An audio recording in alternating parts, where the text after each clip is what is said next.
Sorry save save save मानस save आलेले आहेत, तर त्यांना मी मंचकावर यायची विनंती करतो. या.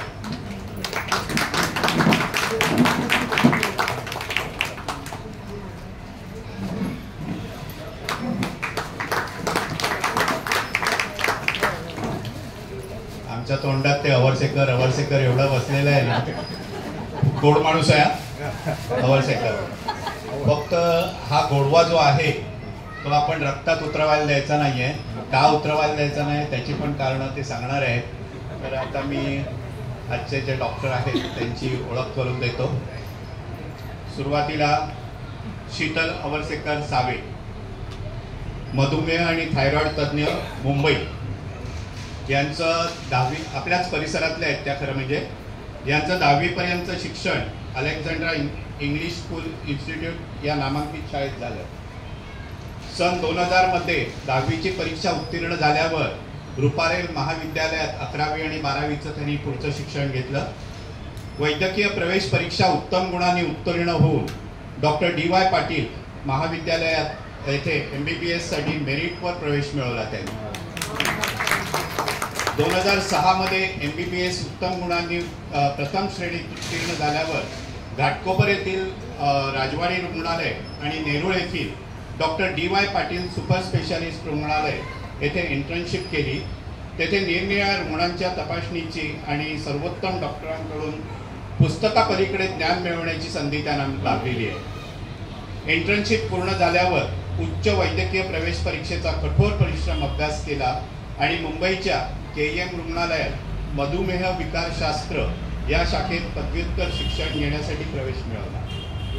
देशाच्या कानाकोपऱ्यातून येणारे रंजलेले गांजलेले दुःखी पीडित रुग्ण, त्यांचे क्लिष्ट गुंतागुंतीचे आजार, कधीही न थांबणारा रुग्णांचा महासागर आणि रुग्णांच्या जीवनाचे तारून नेण्यासाठी केवळ वेळ, भूक, झोप विसरून अखंडपणे कार्यरत असलेले KEM हॉस्पिटलच्या डॉक्टरांच्या मार्गदर्शनाने, कर्तव्यनिष्ठेने, अभ्यासू दृष्टिकोनातून सर्वोत्तम प्रयत्न करणाऱ्या गुरुजनांच्या आशीर्वादाने प्रेरित होऊन KEM हॉस्पिटलमधून ज्ञान मिळवलं.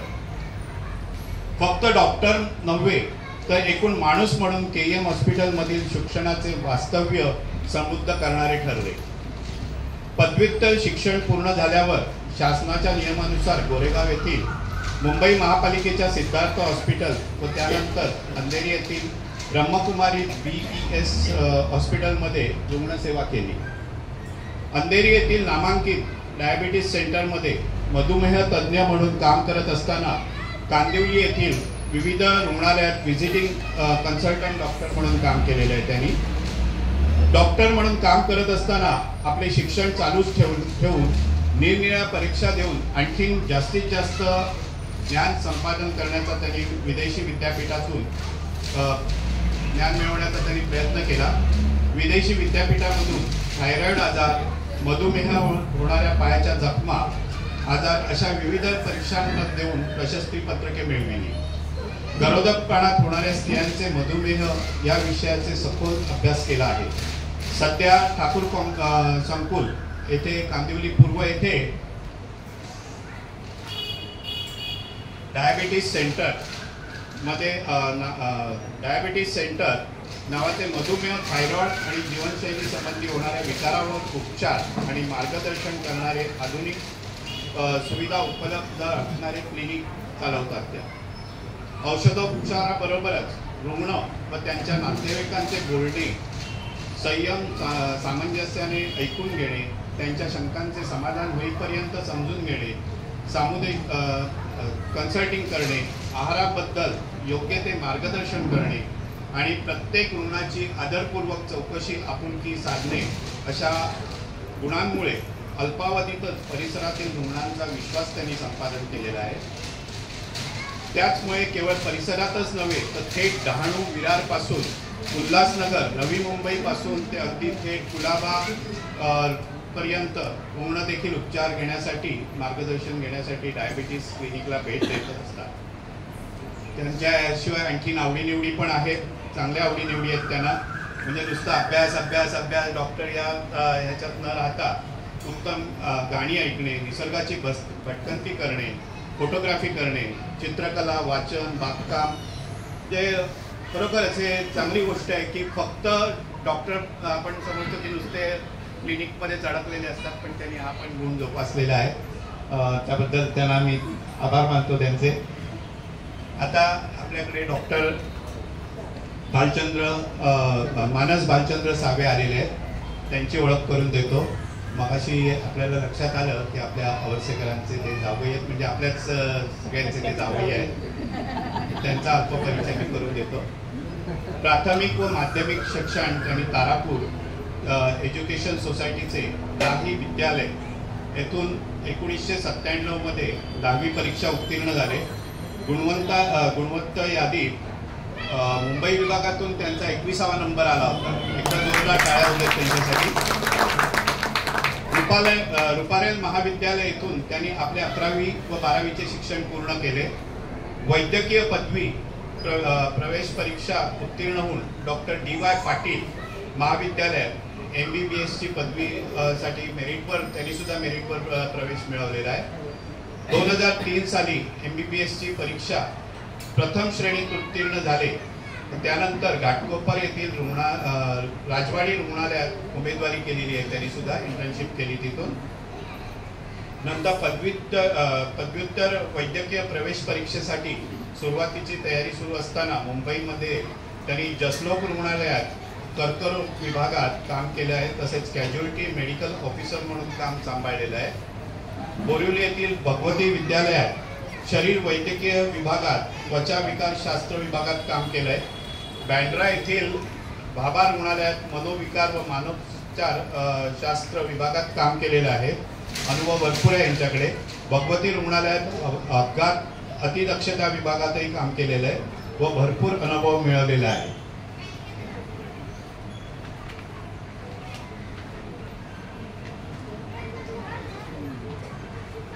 वैद्यकीय पदव्युत्तर उच्च शिक्षण घेण्यासाठी प्रवेश परीक्षेत चांगला क्रमांक मिळवून मुंबई नामांकित अशा नायर रुग्णालयात मधुमेह विकार शास्त्र विभागात त्यांनी प्रवेश मिळवलेला आहे.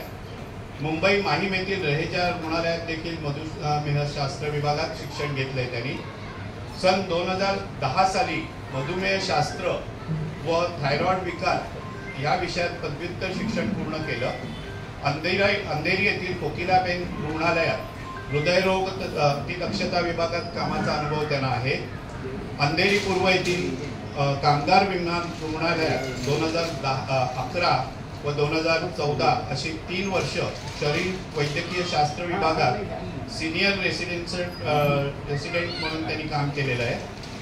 12 नोव्हेंबरमध्ये बोईसर येथे अभिनव वेलनेस क्लिनिक आणि डायबिटीस सेंटर नावाचे क्लिनिक त्यांनी सुरू केलं. सुरुवातीला शनिवार आणि रविवार फक्त 2च दिवस ते तिथे असायचे, पण 2014 पासून त्यांनी ते पूर्ण वेळ सुरू केलेलं आहे. क्लिनिकमध्ये भेट देणाऱ्या रुग्णांमध्ये त्यांचं कन्सल्टिंग, मार्गदर्शन, त्यांच्या आरोग्यविषयक असलेल्या समस्या तसेच त्यांचे रिपोर्ट योग्य पद्धतीने नोंदवून घेणे, त्याबाबत क्लिनिकचे व्यवस्थापन सांभाळणारे धुराळ त्यांच्या वडिलांनी सांभाळली, भालचंद्र सावे यांनी सांभाळली. सध्या अभिनव डायबिटीस क्लिनिक बोईसर येथे मधुमेह, थायरॉइड, फुलपणा आणि जीवनशैली संबंधी असलेल्या विविध विकारावर उपचार आणि मार्गदर्शन केलं जातं. त्यांना सुद्धा बऱ्याच प्रकारच्या आवडीनिवडी आहेत. वाचन, लेखन, कविता करणे, नृत्य, नाटक पाहणे, चित्रकला, हस्तकला, क्रिकेट खेळणे आणि पाहणे इत्यादी विषयात रुची आहे. तर असे हे आपल्याकडे 2 अनुभव संपन्न डॉक्टर आलेले आहेत. आता आपल्याला ते मार्गदर्शन करणार आहेत. त्यांचा परिचय खूप मोठा होता. मला सांगण्यात आलं की अगदी थोडक्यात सांगितलंच तरी चालेल, पण तेवढा विस्तृतपणे सांगणं गरजेचं होतं, कारण त्यांच्याकडे अनुभव भरपूर आहे. आता ते आपण अनुभव ऐकायचे आहेत. मुख्य म्हणजे कार्यक्रम दोघंही बोलतील, त्याच्यानंतर कार्यक्रम झाल्यानंतर आपण प्रश्न उत्तरं ठेवणार आहोत. फक्त प्रश्न उत्तरामध्ये एक करा, दुसऱ्याने काय प्रश्न विचारला आहे तिकडे लक्ष ठेवा. नाहीतर काय होतं, बऱ्याच वेळा तेच प्रश्न विचारले जातात आणि त्यांना इथेच केबिन करून द्यायला लागेल मला आणि कन्सल्टिंग चालू करायला लागेल, पण त्याची फी पण घेतली जाईल, एवढं लक्षात ठेवा. फुकट नाही. फुकट समजा आज फक्त 1.5 तासामध्ये आहे, त्याच्यानंतर जर हवं असेल तर इथे त्यांच्या डायबिटीस सेंटरची पुस्तकं आहेत, त्याच्यामध्ये आहार विहार काय करायचा कसं करायचं ते आहे, त्यांची संपूर्ण माहिती आहे त्यात. तर इथे पुस्तकं ठेवली आहेत, ज्यांना हवी त्यांनी ती नंतर घ्या. पण एकच की प्रश्नाचं रिपिटेशन करू नका, वेगवेगळे विषय विचारा, तर जास्तीत जास्त लोकांपर्यंत त्यांचं ज्ञान आपल्याला पोहोचवता येईल. धन्यवाद. आता कार्यक्रमाला सुरुवात करायला हरकत नाही. प्रथम सावे बोलतील आणि नंतर मग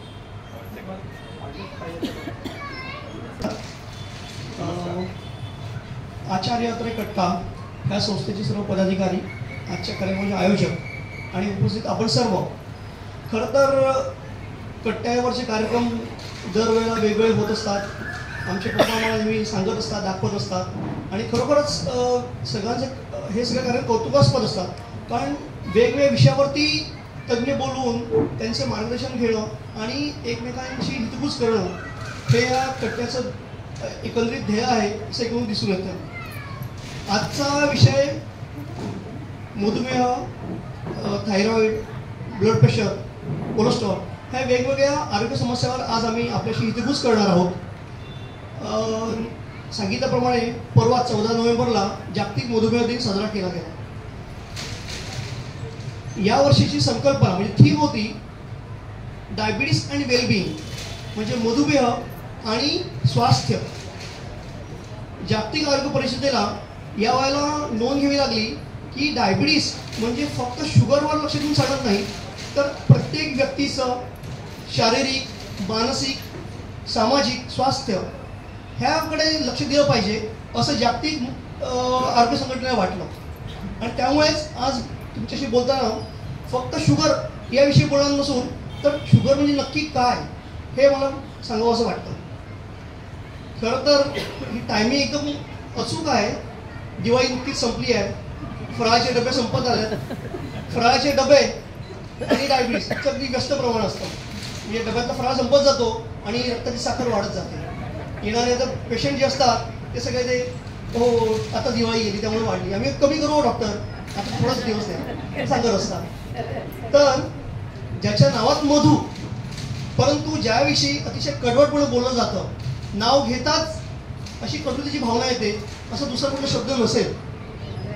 तर हा मधुमेह म्हणजे फक्त शुगर नव्हे, शुगर पलीकडे पण काही गोष्टी आहेत. पाडगावकरांच्या शब्दात बोलायचं म्हणजे डायबिटीस म्हणजे फक्त शुगर नसते. डायबिटीस म्हणजे फक्त शुगर नसते. तुमचं आमचं प्रत्येकाचं सेम नसते. मराठीत मधुमेह म्हणून डायबिटीस ओळखला जातो. मराठीत मधुमेह म्हणून डायबिटीस ओळखला जातो. हिंदीतून शक्कर की बिमारी म्हणून डायबिटीस संबोधला जातो. खाण्यापिण्यात चुकलात तरी डायबिटीस होऊ शकतो. गोड जरी खात नसलात तरी सुद्धा डायबिटीस होऊ शकतो. शुगर हे त्याचं सोपं नेम असतं, पण डायबिटीस म्हणजे फक्त शुगर नसते. तर तुम्हाला मधुमेह म्हणजे काय याची व्याख्या सांगतो. सो मधुमेह हा संस्कृत शब्द आहे आणि यावरून आपल्याला कळलं की आपल्या आयुर्वेदात याची नोंद केली गेली आहे. म्हणजे बऱ्याच वर्षांपासून हा विकार अस्तित्वात आहे. त्याला मी रोग म्हणत नाही. मधुमेह हा रोग नाही, हा विकार आहे. म्हणजे it is a disorder, something which is not in order. म्हणजे ह्याला आपण संसर्गजन्य रोग म्हणत नाही, आपण म्हणतो की हा एक प्रकारचा विकार आहे. मधु म्हणजे गोड, मेह म्हणजे लघवी. ज्याही लघवी गोड होते म्हणजे लघवीतून साखर जाते त्याला मधुमेह ही संकल्पना आयुर्वेदात मांडली गेली. आणि आधुनिक वैद्यकशास्त्रामध्ये ॲलोपॅथीमध्ये म्हटलं जातं की डायबिटीस मेलायटस. डायबिटीस हा ग्रीक शब्द आहे, याचा अर्थ असतो वाहणे. आणि मेलायटस हा लॅटिन शब्द आहे, ह्याचा अर्थ आहे मेल्टिंग ऑफ फ्लेश, म्हणजे आपलं मांस विरघळणं. म्हणजे आपण बघतो ज्याचा डायबिटीस खूप वाढतो तो बारीक बारीक दुबळा होत जातो, तर वजन घटत जातं. म्हणजेच काय की त्याचं मांस विरघळतं आणि लघवीतून साखर वाहत जाते, म्हणजे डायबिटीस मेलायटस. सो मधुमेह म्हणजे डायबिटीस म्हणजे शरीरातील इन्सुलिन जे असतं आपल्या शरीरामध्ये, हे इन्सुलिनचं काम काय हे आपण पहिलं समजून घेऊया. प्रत्येक व्यक्ती जेव्हा अन्नाचं ग्रहण करते, अन्न खाते, त्याचं पचन होतं. पचन झाल्यानंतर शरीरामध्ये ग्लुकोज म्हणजे साखर निर्माण होते. ह्या ग्लुकोजचं काम काय असतं, तर ग्लुकोज म्हणजे गाडीचे पेट्रोलसारखं आहे, इंधन. आपल्या शरीराचं इंधन हे ग्लुकोज आहे. म्हणजे आपल्या जागेपणी म्हणा की आपण झोपत असतो तेव्हा सुद्धा आपल्या झोपेत सुद्धा आपल्या मेंदूला जो कार्यरत असतो त्याला साखर लागते, ग्लुकोज लागते. मग ही ग्लुकोज वाईट आहे का? अजिबात नाही. पण रक्तात अतिरिक्त साखर असणे हे वाईट आहे. तर इन्सुलिन काय करतं, आपलं अन्न पचन झाल्यानंतर रक्ताची साखर येते, त्या साखरेला पकडून जेवढी गरज आहे शरीराला तेवढी प्रत्येक पेशीला साखर पुरवली जाते. आणि अतिरिक्त साखर, जी एक्स्ट्राची साखर आहे, ही आपल्या लिव्हरमध्ये म्हणजे यकृतामध्ये आणि आपल्या स्नायूंमध्ये साठवली जाते. आणि जशी गरज लागेल तशी हळूहळू करून ती साखर रक्तात सोडली जाते. जसं गाडीत जर टाकीत पेट्रोल भरलं तर एका किकमध्ये पेट्रोल संपत नाही. जेवढी आपण गाडी चालवू तेवढं पेट्रोल संपतं. तसं जेवढं आपण कार्य करू तेवढी ऊर्जा दिली जाते. म्हणजे ह्या ऊर्जेचं जे नियंत्रण असतं हे इन्सुलिन सांभाळत असतं. हे इन्सुलिन स्वादुपिंडातल्या बीटा पेशी बनवत असते. तर जेव्हा या इन्सुलिनच्या कामात अडथळा निर्माण होतो, म्हणजे काही वेळेला इन्सुलिन बनणं थांबतं किंवा कधी कधी या इन्सुलिनची कार्यक्षमता कमी होते, इन्सुलिनच्या कामाला प्रतिरोध होतो, त्याला इन्सुलिन रेजिस्टन्स म्हणतात. आणि त्यामुळे रक्तातली साखर वापरली जात नाही, ती रक्तात साठून राहते आणि साठलेल्या साखरेवरती रासायनिक प्रक्रिया होते. आणि ही जी प्रक्रिया होऊन ते रासायनिक जे पदार्थ प्रोडक्ट बनतात हे शरीरात पसरतात आणि प्रत्येक इंद्रियावरती ते घाला घालतात आणि प्रत्येक इंद्रियामध्ये ते जटिल गुंतागुंतीचे बदल निर्माण करतात. आणि त्या बदलांमुळे त्या इंद्रियाचं कार्य खराब होत जातं आणि त्यामुळे वेगवेगळ्या आरोग्य समस्या निर्माण होतात. या एकंदरीत परिस्थितीला डायबिटीस म्हणतात. आणि डायबिटीस म्हणजे फक्त शुगर नव्हे, म्हणजे शुगर हे फक्त मोजण्याचं काम झालं. म्हणजे हिमनगाचं टोक म्हणजे शुगर, पण त्याच्या खाली फार मोठं पर्वत असतो की जो डायबिटीस म्हणून ओळखला जातो. तर डायबिटीसचे प्रकार कुठले कुठले आहेत? आपण म्हणतो की डॉक्टरांकडे जातो आणि डॉक्टर माझा नक्की हा कुठला प्रकार आहे, माझा 1 आहे की 2 आहे, काय आहे, 4 आहे की 5 आहे. तर डायबिटीसचे प्रकार वेगवेगळे असतात, पण मुख्यतः आम्ही 3 प्रकार मानतो.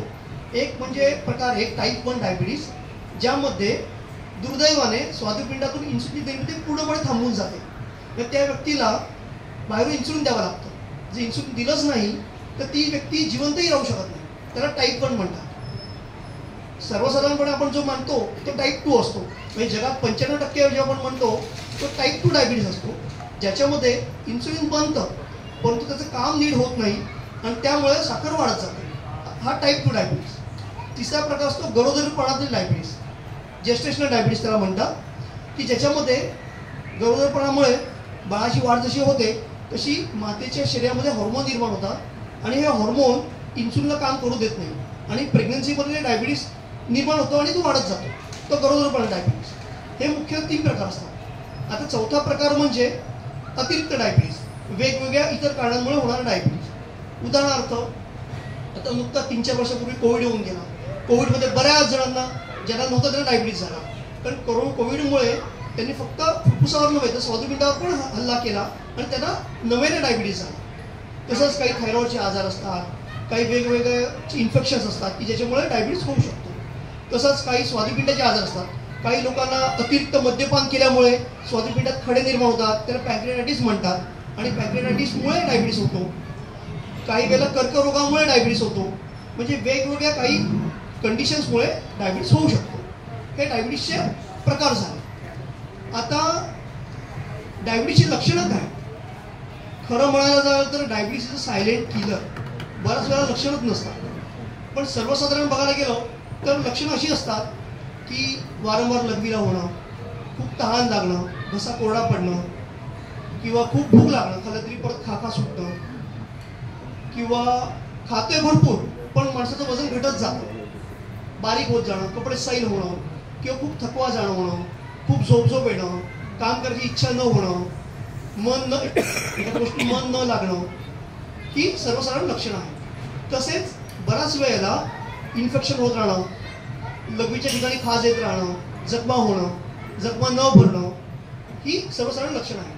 परंतु बऱ्याच वेळेला आपल्याला लक्षात येतं की काही लक्षण नसताना पण डायबिटीस माहीत पडतो. उदाहरणार्थ, मोतीबिंदूचं ऑपरेशन करायचं आहे, डॉक्टरांना काही रुटीन टेस्ट करून घ्या, अरे बघितलं अरे डायबिटीस झाला.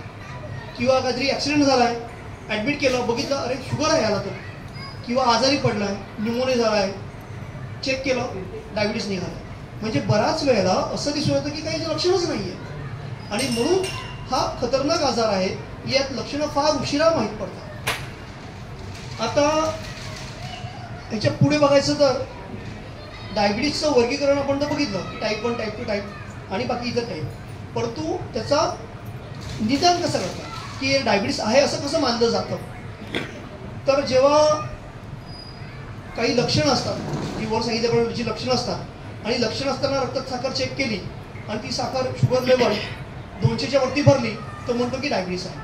पण काही लक्षणं नसताना उपाशीपोटची साखर 126च्या वरती भरली तर डायबिटीस आहे असं मानलं जातं. किंवा HbA1c म्हणून एक संकल्पना आहे की डायबिटीसचं सरासरी टक्केवारी, ती टक्केवारी 6.5% जास्त भरली तर त्याला म्हणतात डायबिटीस सुरू झाला. म्हणजे या प्रकारे डायबिटीस निदान केलं जातं. आता डायबिटीसचे उपचार कसे करायचे तर सगळ्यात पहिलं म्हणजे आपण ओळखलं पाहिजे की डायबिटीसला वेळेवर ओळखणं हा पहिली पायरी. डायबिटीसबद्दल ज्ञान माहीत करून घेणं ही दुसरी पायरी. त्याच्यानंतर डॉक्टरांची सल्लामसलत करून योग्य ती औषधं घेणं आणि वेळेवर तपासणी करणं हे सर्वात महत्त्वाचं आहे. गेल्या वर्षी केलेल्या तपासणीनुसार आपल्या भारतामध्ये जवळजवळ 11% जास्त प्रौढ व्यक्तींना डायबिटीस आहे. त्यापैकी 50 ते 60% व्यक्ती अशा आहेत की त्यांना माहीतच नाही की त्यांना डायबिटीस आहे. जवळजवळ 15% व्यक्ती अशा आहेत की जे प्री डायबिटीस म्हणजे मधुमेह पूर्वस्थितीमध्ये आहे की काही हालचाल केली नाही तर उद्या त्यांना डायबिटीस होणारच आहे अशा कंडिशनमध्ये आहे. आणि जवळजवळ 35% व्यक्ती असे आहेत की ज्यांना ब्लड प्रेशर आहे. म्हणजे आपल्या भारत देशामध्ये हे प्रमाण हळू वाढत जातं आणि आता पूर्ण जगात भारत देश हा मधुमेहाची राजधानी म्हणून ओळखला जातो. आणि येत्या 20 वर्षामध्ये डायबिटीसचं प्रमाण असं वाढणार आहे की प्रत्येक 8 माणसांमागे एकाला डायबिटीस असणार आहे. तर त्याच्यामुळे आपली ही जबाबदारी आहे की डायबिटीसला वेळेवर कंट्रोल करणं आणि होण्यापासून वाचवणं. तर डायबिटीस कंट्रोल करणं म्हणजे काय तर शुगर कमी करणं एवढंच नव्हे तर डायबिटीसमुळे काय काय दुष्परिणाम होतात ते दुष्परिणाम टाळणं हे महत्त्वाचं आहे.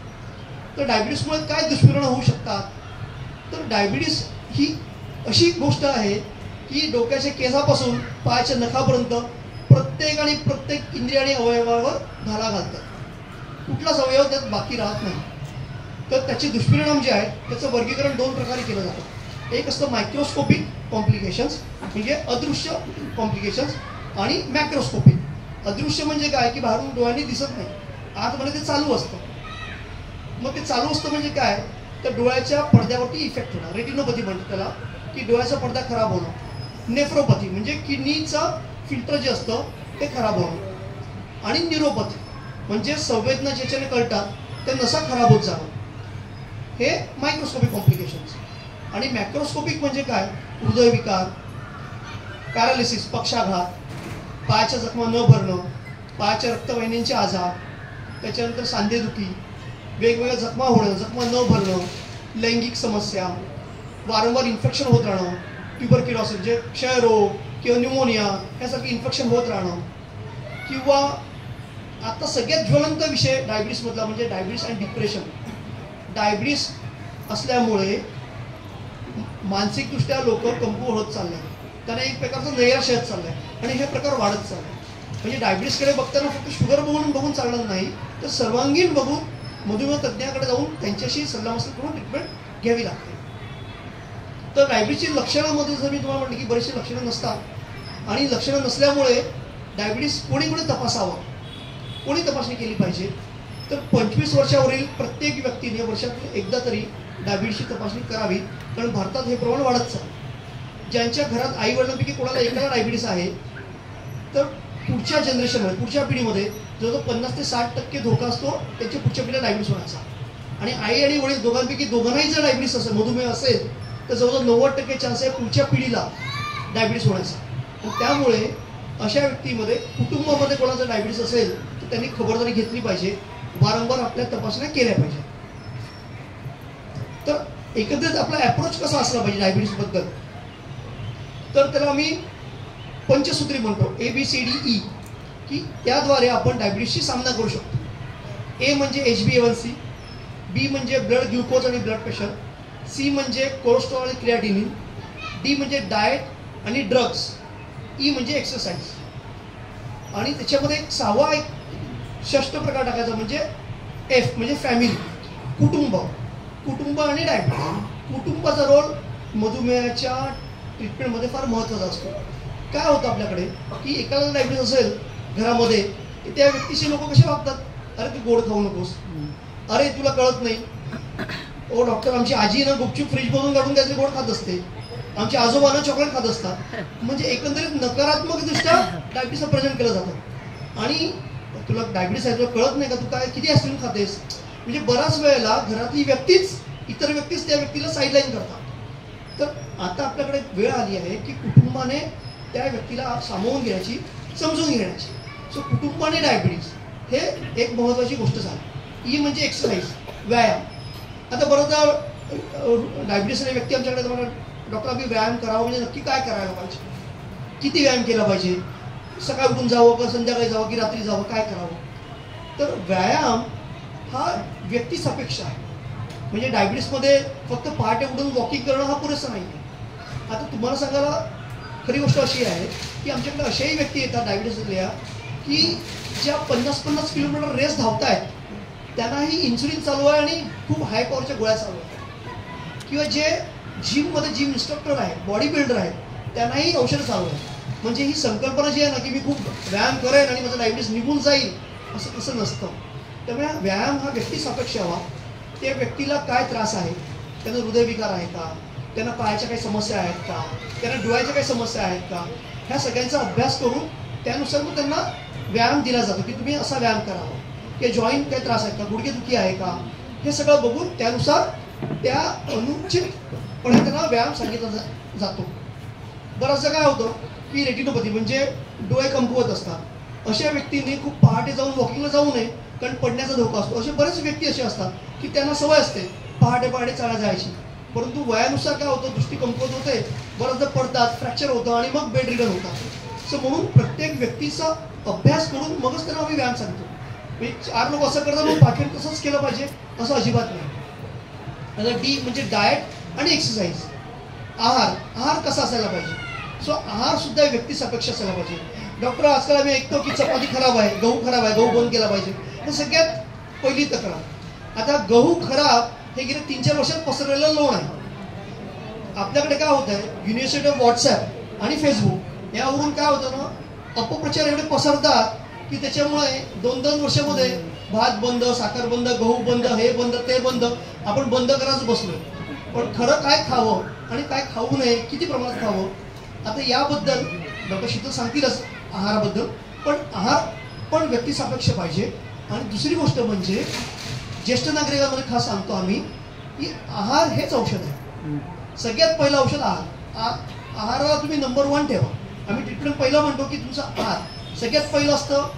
डायबेटिक डाएट किती असायला पाहिजे, ट्रीटमेंट औषधं लिहायच्या वरती सगळं लिहिलं असतं की माणसाने आहार कसा घ्यावा.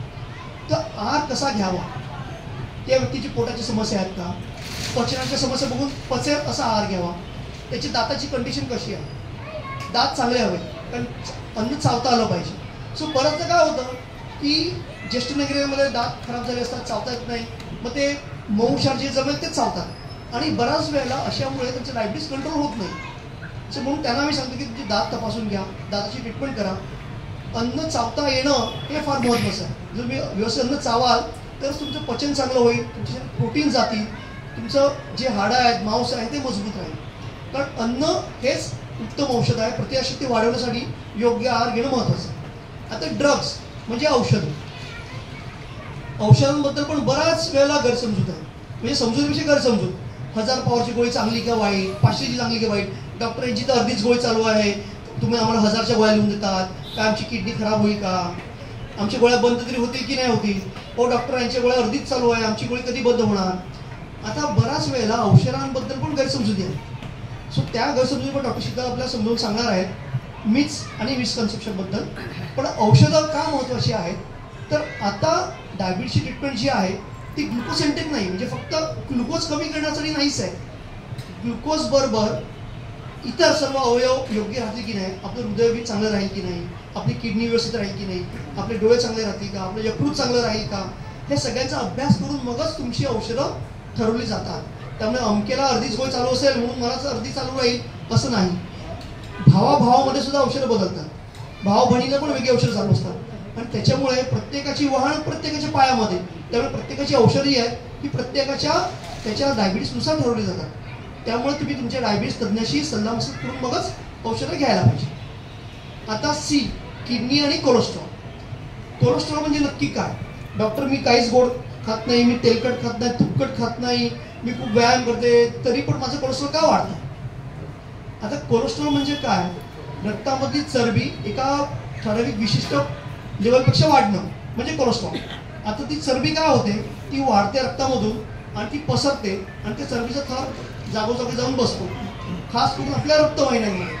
आणि त्या रक्तवाहिन्या काय होतात? नॅरो व्हायला, बारीक व्हायला लागतात आणि मग त्याच्यानुसार रक्ताला फ्लोला अडथळा निर्माण होतो आणि मग रक्ताच्या गुठ्या निर्माण होतात आणि हृदयविकार होतात. सेम तसंच होतं आपल्या पायांमध्ये. आणि पायाला रक्तपुरवठा कमी व्हायला लागतो आणि त्याच्यानंतर मग पायाला रक्तपुरवठा न झाल्यामुळे पायाच्या जखमा सुरू होतात.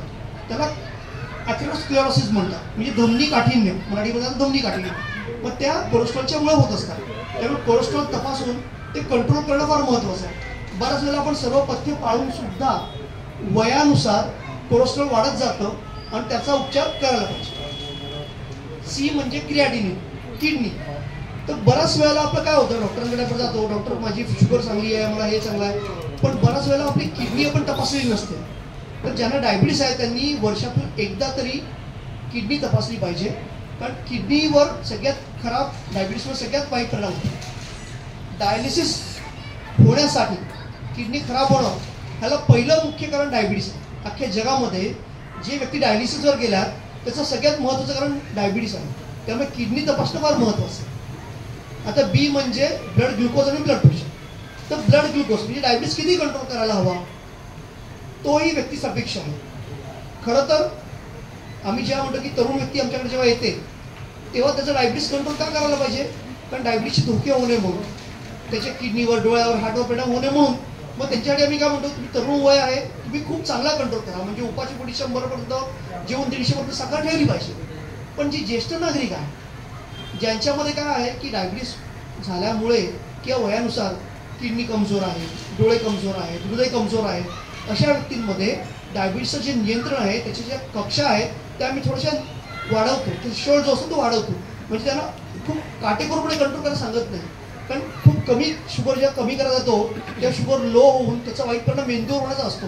आणि त्यामुळे त्या व्यक्तींमध्ये झोपेत साखर कमी होणं, चक्करून पडणं, विस्मृती होणं, विसरायला होणं, हे सगळे धोके वाढतात. आणि त्याच्यामुळे व्यक्तीच्या वयानुसार त्याचे काय आजार, इतर अतिरिक्त आजार काय आहेत त्यानुसार ब्लड ग्लुकोज कंट्रोल ठरवला जातो. आता ब्लड प्रेशर, रक्तदाब. रक्तदाबाचं पण तसंच आहे की रक्तदाब कंट्रोल नसेल आणि डायबिटीस आहे, हे दुधारी शस्त्र आहे की दोघांमुळे फटाफट हार्ट डिसीज, पॅरालिसिस आणि किडनी हे तिन्ही खराब होतात. आणि त्याच्यामुळे ब्लड प्रेशर जे आहे, तुमचा रक्तदाब जो आहे तो दरवेळेला डॉक्टरकडे गेल्यानंतर मोजून तो कंट्रोल केला पाहिजे. साधारणपणे 140 आणि 90 ह्याच्या आतमध्ये तो कंट्रोल ठेवला पाहिजे. परंतु व्यक्तीचं जो वय जास्त असेल, ज्यांचं वय 75च्या वरती आहे, अशा व्यक्तीमध्ये रक्तदाब सुद्धा आम्ही काय म्हणतो थोडं सौम्य करतो, त्यांना 150 ठेवू देतो. कारण रक्तदाब पण कमी केला तर पुन्हा रक्तस्राव होण्याचा धोका असतो, ब्रेनमध्ये ब्लिडिंग होण्याचा धोका असतो. त्याच्यानुसार व्यक्तीच्या वयानुसार सुद्धा ब्लड प्रेशर ठरवलं जातं. आता ए म्हणजे HbA1c. आता HbA1c म्हणजे नक्की काय? आता डॉक्टर म्हणतात मी शुगर चेक केली आहे पण HbA1c पण करून घ्या. बरंच आम्ही आमच्या क्लिनिकवरच ते मशीन ठेवतो. तुम्ही HbA1c केला पण तुम्ही शुगर चेक केली आहे पण ते HbA1c पण करून घ्या. HbA1c म्हणजे काय? तर HbA1c अशी गोष्ट आहे की ज्या वर्गात परीक्षेमध्ये आपण जेव्हा चाचणी परीक्षा देतो, अभ्यास करून जातो आणि परीक्षा देतो, म्हणजे फास्टिंग BP चेक करतो, म्हणजे चाचणी परीक्षेसारखं झालं की आपण व्यवस्थित तयारी करतो. आता 8 दिवसांनी चेक करायचं आहे, पथ्य पाळा, औषधं नीट घ्या आणि मग जाऊन चेक करतो, रिपोर्ट चांगला, डॉक्टर माझं 100-120 एकदम कंट्रोल. आणि डॉक्टरांना HbA1c करून घ्या. जेव्हा HbA1c करतो, HbA1c म्हणजे मॉक टेस्ट, म्हणजे वेळेवर घेणारी परीक्षा, त्यात कळतं डायबिटीस 9%. म्हणजे काय? त्या व्यक्तीने 3-4 महिने मस्त मजा केलेली असते, औषधं धरसोड केलेलं असतं आणि बरोबर टेस्ट करायची म्हणून पथ्य पाळतात, रिपोर्ट चांगले येतात. पण HbA1cचं महत्त्व काय आहे? HbA1c का करायला पाहिजे? तर HbA1c हे टक्केवारी आम्हाला दाखवतं की तुमच्या शरीरात सरासरी डायबिटीस किती आहे आणि डायबिटीसमुळे काय धोका होऊ शकतो. साधारणपणे ही HbA1cची पातळी आहे ती 7% आतमध्ये ठेवायला पाहिजे. कारण 7% 1% जर डायबिटीस वाढला तर दर 1% मागे किडनी 50% खराब होते, डोळ्याचा पडदा 50% खराब होतो, पायाच्या नसा जे असतात ते 50% खराब होतात. हृदयविकाराचा जो त्रास असतो तो जवळजवळ 16 ते 17% वाढतो. म्हणजे दर 1% हार्ट अटॅकचा धोका 16% वाढत असतो. सो त्याच्यामुळे 7चा 8% झालं, 9% झालं, 10% झालं, त्या टक्केवारीनुसार ते धोके वाढत जातात. त्यामुळे बरेच डॉक्टर म्हणतात, पेशंट म्हणतात की डॉक्टर माझं 10% झालं आहे पण मी लगेच कमी करून देईन. पण तुमच्या लक्षात येत नाही की हे मागची सरासरी आहे. ऑलरेडी तुमच्या शरीरावरती इंद्रियावरतीचा इफेक्ट झालेला असतो आणि त्याच्यामुळेच जेव्हा डायबिटीस होतो त्याच वेळेला तुम्ही डायबिटीस 7% कंट्रोल करण्याचा प्रयत्न केलाच पाहिजे. त्याला लिगसी इफेक्ट म्हणतात. ते काय असतं की जेवढ्या लवकर तुम्ही डायबिटीस कंट्रोल कराल तेवढे आपल्या शरीराचे जे पेशी असतात तो कंट्रोल त्यांच्या मेमरीमध्ये लक्षात राहतो. त्याला मेटाबॉलिक मेमरी म्हणतात. म्हणजे काय की सुरुवातीला जेव्हा डायबिटीस झाला आहे 1-2 वर्षामध्ये जर डायबिटीस तुम्ही आटोक्यात आणला तर शरीर ते लक्षात ठेवतं की बाबा मला हे शिस्त जी आहे ती मी ठेवली पाहिजे. हे आपणच नाही, आपल्या पेशी पण ते लक्षात ठेवतात. आणि त्याच्यामुळे पुढे भविष्यात वय वाढल्यानंतर कधी काही गोष्टींमुळे डायबिटीस कंट्रोल करणं शक्य होत नाही. पण त्या व्यक्तींमध्ये डायबिटीसचे धोके दिसून येत नाही. कारण त्याला लिगसी इफेक्ट म्हणतात की पूर्वपुण्य आहे की मी सुरुवातीला डायबिटीस कंट्रोल केला असल्यामुळे पुढचे धोके टाळता येतात. आणि म्हणूनच आपलं HbA1c कंट्रोल करणं फार महत्त्वाचं आहे. तर अशा प्रकारे डायबिटीसला फक्त शुगर म्हणून चालत नाही, तर डायबिटीसचा हा जो धोका आहे तो पूर्ण शरीरावरती आहे, प्रत्येक अवयवावरती आहे.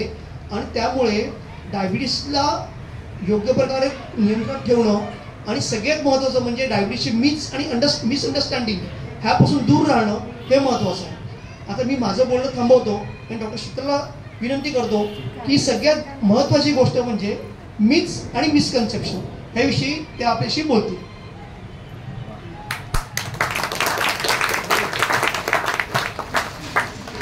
Thank you everyone.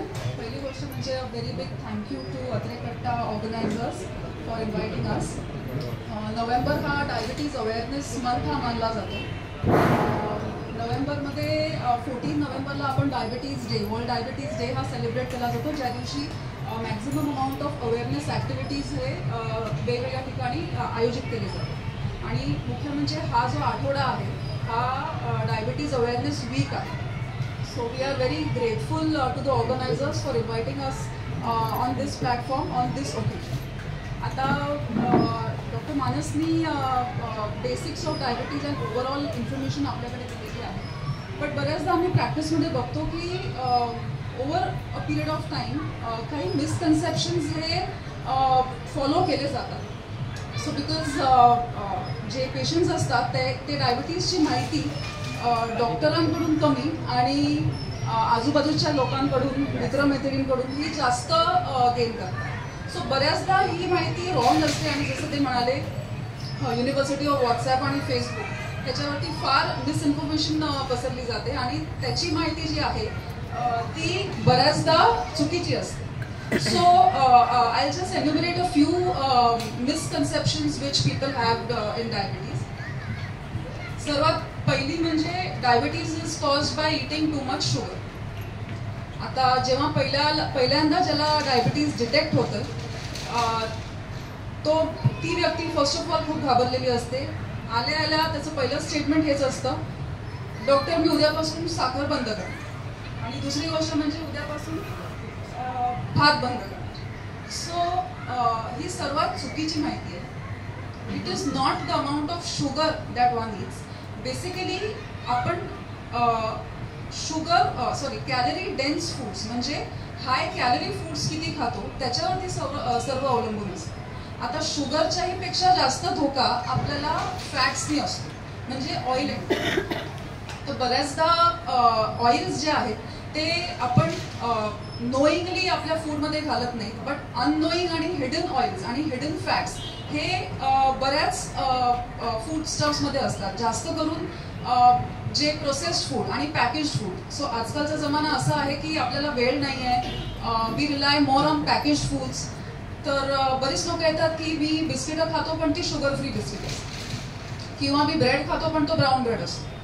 पण ती शुगर फ्री बिस्किट त्या बिस्किटमध्ये इतर गोष्टी काय आहेत. सो त्या बिस्किटमध्ये usually biscuit is a bakery product. Any bakery product हा मैद्याने बनला जातो आणि to bake anything you require a fat. So हे जे फॅट्स आहे आणि तो मैदा आहे that is more harmful than that sugar. So तुम्ही शुगर फ्री चहा घेणार पण त्याच्याबरोबर 4 बिस्किटं घेणार, ह्याच्यात काही अर्थ नाही. ओके, सो बरेच लोक सांगतात की नाही मी तर फक्त मारी बिस्किट खातो. तर आय डोंट नो हे मारी बिस्किट आणि डायबिटीसचं काय कनेक्शन आहे. सो कोणतीही बिस्किट असो, मी तर म्हणेन ती शुगर फ्री बिस्किट असो, तो ब्राऊन ब्रेड असो किंवा त्या पॅकेटवरती लिहिलेलं असेल की हे डायबेटिक फ्रेंडली आहे किंवा होल ग्रेन आहे किंवा फुल ऑफ वेजीज आहे, हे पॅकेट इन्फॉर्मेशन युजली मिसलिडिंग असतात. आणि that food, wrong food, high calorie food is the most important culprit for diabetes. Secondly, आजकालचं जीवन असं झालंय की we don't have time for ourselves.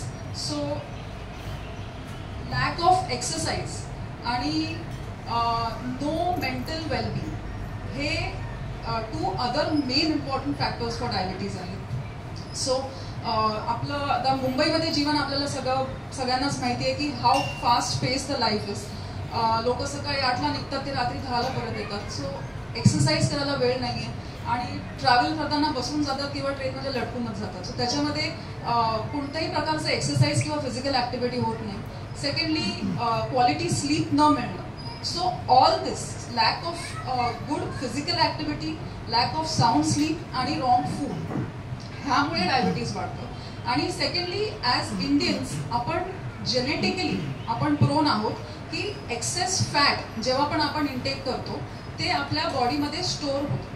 त्याला आम्ही विसेरल फॅट असं म्हणतो. तर बऱ्याचदा आमच्याकडे पेशंट्स येतात, बारीक सारीक पेशंट्स आहेत पण त्यांना डायबिटीज आहे, कोलेस्ट्रॉल आहे, BP आहे, सगळं आहे. सो ते का आहे? बिकॉज आपली टेंडन्सी आहे as Indians to store the extra fat inside our body आणि ते जे फॅट आहे that causes what we call as insulin resistance आणि मग फ्युचर डायबिटीज. सो ते that needs to be taken into consideration. So आपण हा विचार नाही केला पाहिजे अरे मी तर एकदम बारीक सारीक आहे तर मला डायबिटीज नाही होणार, मी तर डाएट फूड खातो म्हणून मला डायबिटीज नाही होणार. हे सगळे मिसकन्सेप्शन्स आहेत. सो फक्त शुगर नव्हे बट रॉंग लाईफस्टाईलनी बेसिकली डायबिटीज होतो. सेकंड मिसकन्सेप्शन इज डायबिटीज हा फक्त मोठ्या माणसांनाच होतो. Only older people can get diabetes.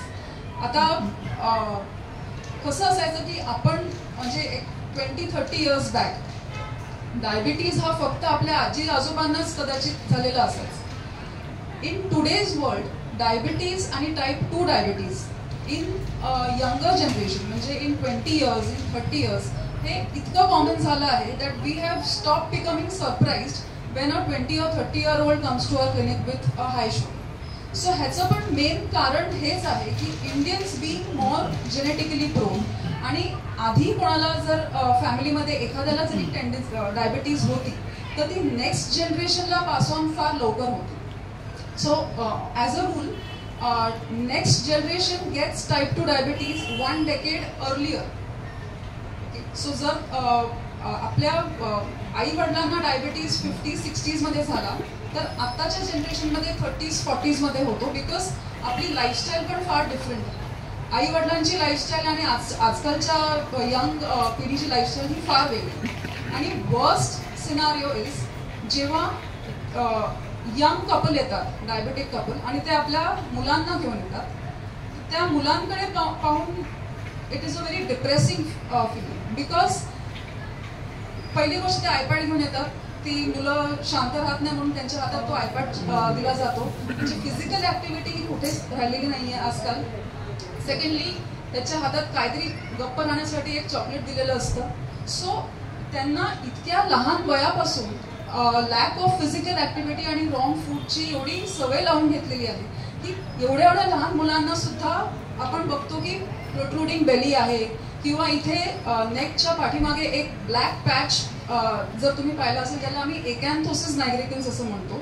So that is a symptom, that is a sine की तुम्हाला पुढे जाऊन डायबिटीज होऊ शकतो, की तुमच्या बॉडीमध्ये काहीतरी चुकीचं चाललं आहे आणि तुम्हाला पुढे जाऊन डायबिटीजचा रोग होतो.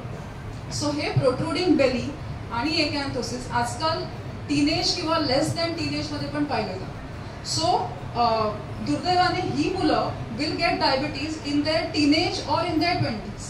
So change in the lifestyle in a younger population and in childhood is very essential.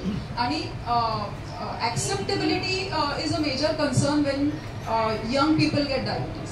Because पहिली गोष्ट म्हणजे ॲक्सेप्ट करणं इज व्हेरी डिफिकल्ट. ते रिपोर्ट एकदा एका लॅबमधून करणार, उद्या दुसऱ्या लॅबमधून, नाही ती लॅब चुकीची आहे, तिसऱ्यांना तिसऱ्या लॅबमधून, असे 10-12 रिपोर्ट घेऊन येतात. तरी सुद्धा ते मानत नाही की नाही मला काहीच प्रॉब्लेम नाही, मला सिम्पटम्स नाही आहे, तर मला कसा डायबिटीज होऊ शकतो. सो ॲक्सेप्टेबिलिटी आणि सेकंडली कॉम्प्लायन्स म्हणजे मेडिसिन्स एकदा सुरू करून ती कंटिन्यू करणं, that is also very difficult when it comes to young age. So एकदा आपली लेवल्स एकही रिपोर्ट नॉर्मल दिसला की नेक्स्ट डे पासून मेडिसिन बनवणं, हे नॉन कॉम्प्लायन्स जे आम्ही म्हणतो हे यंगर जनरेशनमध्ये फार कॉमन आहे आणि that is very disturbing. Third म्हणजे व्हेरी इम्पॉर्टंट की माझी फास्टिंग आणि पोस्ट फूड शुगर ही नॉर्मल आहे, तर मला काही काळजी करायची गरज नाही. आता फास्टिंग आणि पोस्ट फूड शुगर एक गोष्ट आपण समजून घेऊया की ती एका दिवसाची शुगर लेवल असते. सगळ्यांना माहिती आहे शुगरची मेन टेस्ट म्हणजे फास्टिंग शुगर आणि पोस्ट फूड शुगर, तीच एक माहिती असते. तर ती शुगर लेवल जे तुमच्या रिपोर्टमध्ये येतं ते त्या दिवशीची शुगर लेवल. आता एका दिवशी तुम्ही फास्टिंग आणि पोस्ट फूड रिपोर्ट जेव्हा करतात ती लेवल काय येणार, that a lot of factors are behind. तुम्ही आदल्या दिवशी काय खाल्लं, आदल्या दिवशी तुम्ही गोळ्या घेतल्या की नाही घेतल्या, आदल्या दिवशी तुम्हाला काय स्ट्रेस होता का, तुम्ही नीट झोपलात का, तुम्ही आदल्या दिवशी काय पार्टी केली होती का, काय वेगळं खाल्लं होतं का, ह्याच्यावरती नेक्स्ट डेची शुगर अवलंबून आहे. आणि त्याशिवाय ज्या दिवशी तुम्ही फास्टिंग आणि पोस्ट फूड रिपोर्ट काढता त्या दिवशी पण तुम्ही मेडिसिन्स घेतलेत का, त्या दिवशी तुम्ही काय खाल्लं. सो बऱ्याचदा फास्टिंग आणि पोस्ट फूड शुगर करायची म्हणजे everything is decided by the lab person. तुमच्या त्याच्यात काहीच से नसतो. सो तुमचा सपोज ब्रेकफास्टचा टाइम आहे 8 वाजता, त्यावेळेला तुमची एक गोळी आहे. नेक्स्ट तुमचा लंचचा टाइम असतो 1 वाजता, त्या दिवशी तुमची दुसरी गोळी आहे. आयडियली ज्या दिवशी तुम्ही फास्टिंग आणि पोस्ट फूड शुगर करतात त्या दिवशी सकाळी फास्टिंग शुगर ही तुमच्या रुटीन फास्टिंग प्रमाणे झालेली पाहिजे. सो आयडियली ती शुगरची टेस्ट ती 8 वाजताच दिली पाहिजे. ती लॅब उघडते 8:30 वाजता, ती लोक रेडी होतात 9 वाजेपर्यंत. सो तुमची फर्स्ट टेस्ट ती 9 वाजता झाली. नंतर ती लॅबवाले काय सांगतात की तुम्ही काहीतरी हेवी खाऊन या आणि 2 तासांनी लगेच या, आमची लॅब 12 वाजता बंद होणार. सो त्या गडबडीमध्ये तुम्ही काय करतात, बाजूच्या हॉटेलमध्ये जातात, 1 इडली वडा, 1 मसाला डोसा ते खाऊन, त्यांना त्यांनी हेवी खाऊन यायला सांगितलं, त्याच्यावरती 1 ज्यूस ते घेऊन 2 तासांनी परत येतात तुम्ही लॅबमध्ये टेस्ट करा. तर त्या दिवशी त्या गडबडीमध्ये बरीच लोक गोळी घ्यायला पण विसरतात. सो त्या दिवशी तुमची जी लेवल येणार आहे ती डेफिनेटली चुकीची येणार, बिकॉज ना फास्टिंग टाइम पाळला गेलाय, ना तुमचं जे फूड आहे ते त्या दिवशी पाळलं गेलं. सो जर आयडियली कशी करायची असते फास्टिंग आणि पोस्ट फूड टेस्ट, तुमची फास्टिंगचा रिपोर्ट, तुमचा फास्टिंग सॅम्पल दिल्याच्या नंतर तुमचा रेग्युलर ब्रेकफास्ट जो तुम्ही रोज घेता चीटिंग न करता, तो ब्रेकफास्ट आणि त्याच्या अगोदर किंवा त्याच्यानंतर ज्या तुमच्या गोळ्या किंवा इन्सुलिन आहे ते घेऊन फास्टिंग शुगर केलं पाहिजे. त्याच्यानंतर पोस्ट फूड शुगर हे तुम्ही तुमच्या डॉक्टरांना विचारून घ्या की पोस्ट लंच हवी आहे का पोस्ट ब्रेकफास्टची चालेल. सो बऱ्याचदा आम्ही सांगतो की पोस्ट लंच जर पॉसिबल नाही तर ॲटलिस्ट पोस्ट ब्रेकफास्टची करा, पण तो ब्रेकफास्ट तुमचा ब्रेकफास्टच असला पाहिजे. आता लोक ब्रेकफास्टच्या वेळेला पूर्ण जेवण जेवतात आणि सेकंड 2 तासांनी रिपोर्ट करतात. आता तुमच्या डॉक्टरांनी जी गोळी दिली आहे ब्रेकफास्टची ती त्या ब्रेकफास्ट प्रमाणे दिली, तुमच्या लंचच्या प्रमाणे तुमच्या गोळीची पॉवर कदाचित वेगळी असेल. पण तुम्ही जर हेवी ब्रेकफास्ट केला किंवा त्यावेळेला लंचच केलं आणि गोळी ती माइल्ड पॉवरची घेतली तर तो रिपोर्ट चुकीचाच येणार. सो हे मेजर प्रॉब्लेम आहे फास्टिंग आणि पोस्ट फूडमध्ये. जर तुम्हाला इंडीड फास्टिंग आणि पोस्ट लंचच करायचं आहे तर तुमच्या फास्टिंग सॅम्पल दिल्यानंतर तुमचा ब्रेकफास्ट, तुमच्या लंचच्या टायमाला रुटीन लंच, हॉटेलमध्ये लंच नाही, तुमचं रुटीन लंच आणि त्याच्या आधी किंवा नंतरचे असणाऱ्या गोळ्या किंवा इन्सुलिन ते घेऊन 2 आवर्स नंतर तुमचा आयडियल पोस्ट लंच रिपोर्ट आला पाहिजे. आता हे सगळं फार रेअरली फॉलो. सो बऱ्याचदा त्या रिपोर्टवरती रिलाय करणं is not that simple. So आणि जसं हे म्हणाले की रिपोर्ट करायचा आहे, आपली डॉक्टरांकडे आपला फॉलोअप डेट एक दिली आहे आपल्याला डेट, तर पूर्ण 3 महिनेभर काही फॉलो करणार नाही. पण सपोज 30 तारखेला रिपोर्ट करायचा आहे, तर 25 तारखेपासून सगळं डाएट, एक्सरसाइज, व्यायाम सगळा सुरू होतो. सगळ्या गोळ्या सगळ्या एकदम टाइमाप्रमाणे सगळ्या घेतल्या जातात आणि तो फास्टिंग आणि पोस्ट फूडचा रिपोर्ट त्या दिवशी रिलेटिव्हली नॉर्मल येतो. पण are you healthy in that case? You are not healthy, because तो रिपोर्ट चुकीचा आहे. सेकंड सिनारिओ पण असतो की आपल्याला 30 तारखेची अपॉइंटमेंट आहेत, पण माझ्या गोळ्या 26-27ला संपल्या. आता माझी अपॉइंटमेंट 30 तारखेला आहे, तर डॉक्टर कदाचित नवीन गोळ्या लिहून देतील, तर मी आता गोळ्या कशाला घेऊ? तर ते 2 दिवस गोळ्याच घेत नाही, तिसऱ्या दिवशी रिपोर्ट करतात. आता तो रिपोर्ट चुकीचाच येणार आहे. That will be a high report. So does that mean the person is not controlled? So in the first scenario it is a false low report आणि सेकंड सिनारिओ मध्ये फॉल्स हाय रिपोर्ट. तर ह्याच्यात distinguish कसं करायचं? Distinguish करण्यासाठी एक main taste अशी यांनी सांगितली, त्याला आपण HbA1c म्हणतो. HbA1c ही लास्ट 3 मंथ्सची तुमची शुगर ॲव्हरेज लेवल सांगतो. So it comes as a percentage, त्याच्यात 6.5, 7, 8% असं पर्सेंटेज येतं.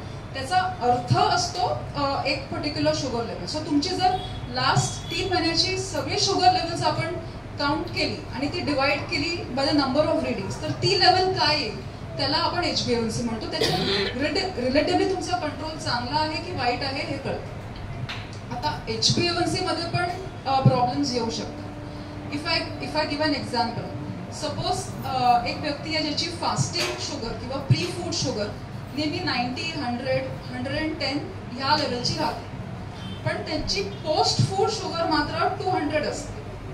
ओके, सो आपण जर ह्या लेवल म्हणजे ह्या 2 लेवलचा ॲव्हरेज काढला तर त्याचा ॲव्हरेज आहे 150. 150 म्हणजे HbA1c ऑफ 7 जे आपलं टार्गेट असतं. ओके, सेकंड व्यक्ती आहे ज्यांची प्री फूड शुगर किंवा फास्टिंग शुगर सपोज 120 to 130 असते आणि पोस्ट फूड शुगर त्यांची 160, 165, 170 असते.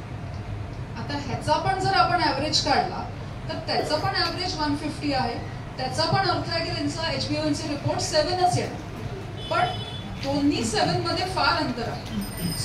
कंट्रोल सेकंड व्यक्तीचा चांगला आहे. वाय? बिकॉज जे फ्लक्च्युएशन्स आहेत म्हणजे 100 वरून ती व्यक्ती 200ला पोहोचते. सो हा जो 100चा फ्लक्च्युएशन आहे, ह्या फ्लक्च्युएशननी इंटरनल डॅमेज व्हायचे चान्सेस, ज्याला मायक्रोवॅस्क्युलर कॉम्प्लिकेशन म्हणजे रेटिना डॅमेज, किडनी डॅमेज आणि नर्व डॅमेज, हे ह्याची रिस्क फार जास्त असते. सो फक्त आपण HbA1c कंट्रोल आहे म्हणून सगळं कंट्रोल आहे ते पण नाही सांगू शकतो. तर ह्याचं सोल्युशन काय?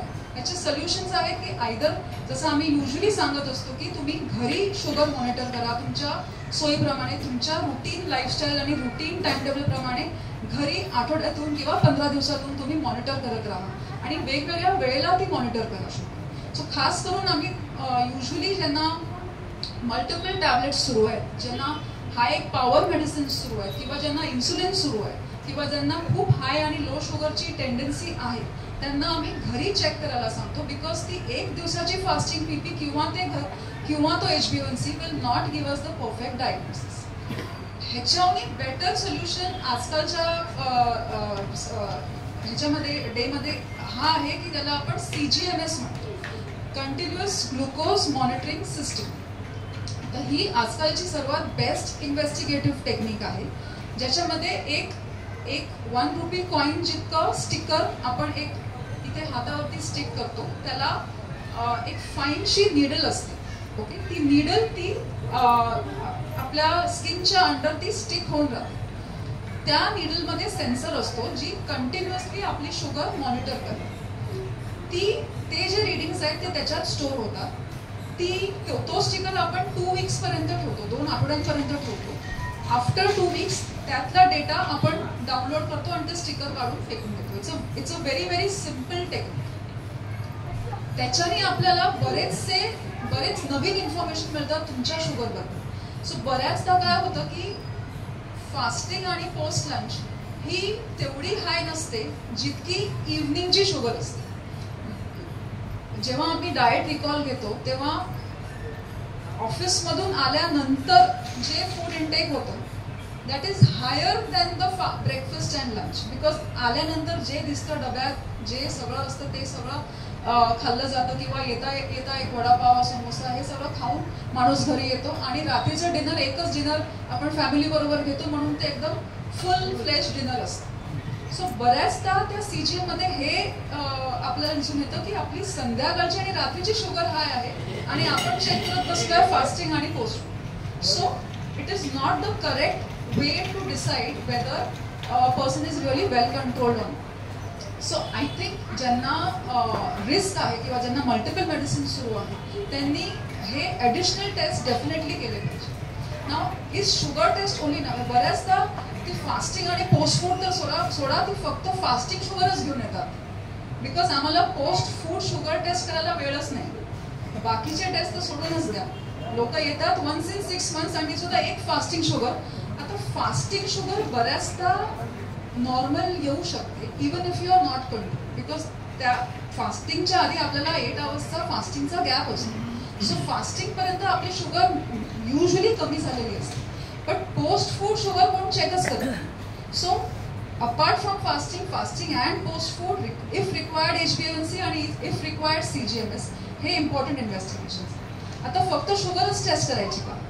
डायबिटीज जसं त्यांनी सांगितलं affects you from top to bottom, तर at least once in a year आपण कॉम्प्लिकेशन्स झाले आहेत का ते फाइंड आउट केले पाहिजे. तर once in a year at least आपण lipid profile, kidney test, liver test, thyroid test, urine test, CBC हे केलेच पाहिजे. हे रुटीन टेस्ट आहेत आणि वन्स इन अ इयर हे केलेच पाहिजे.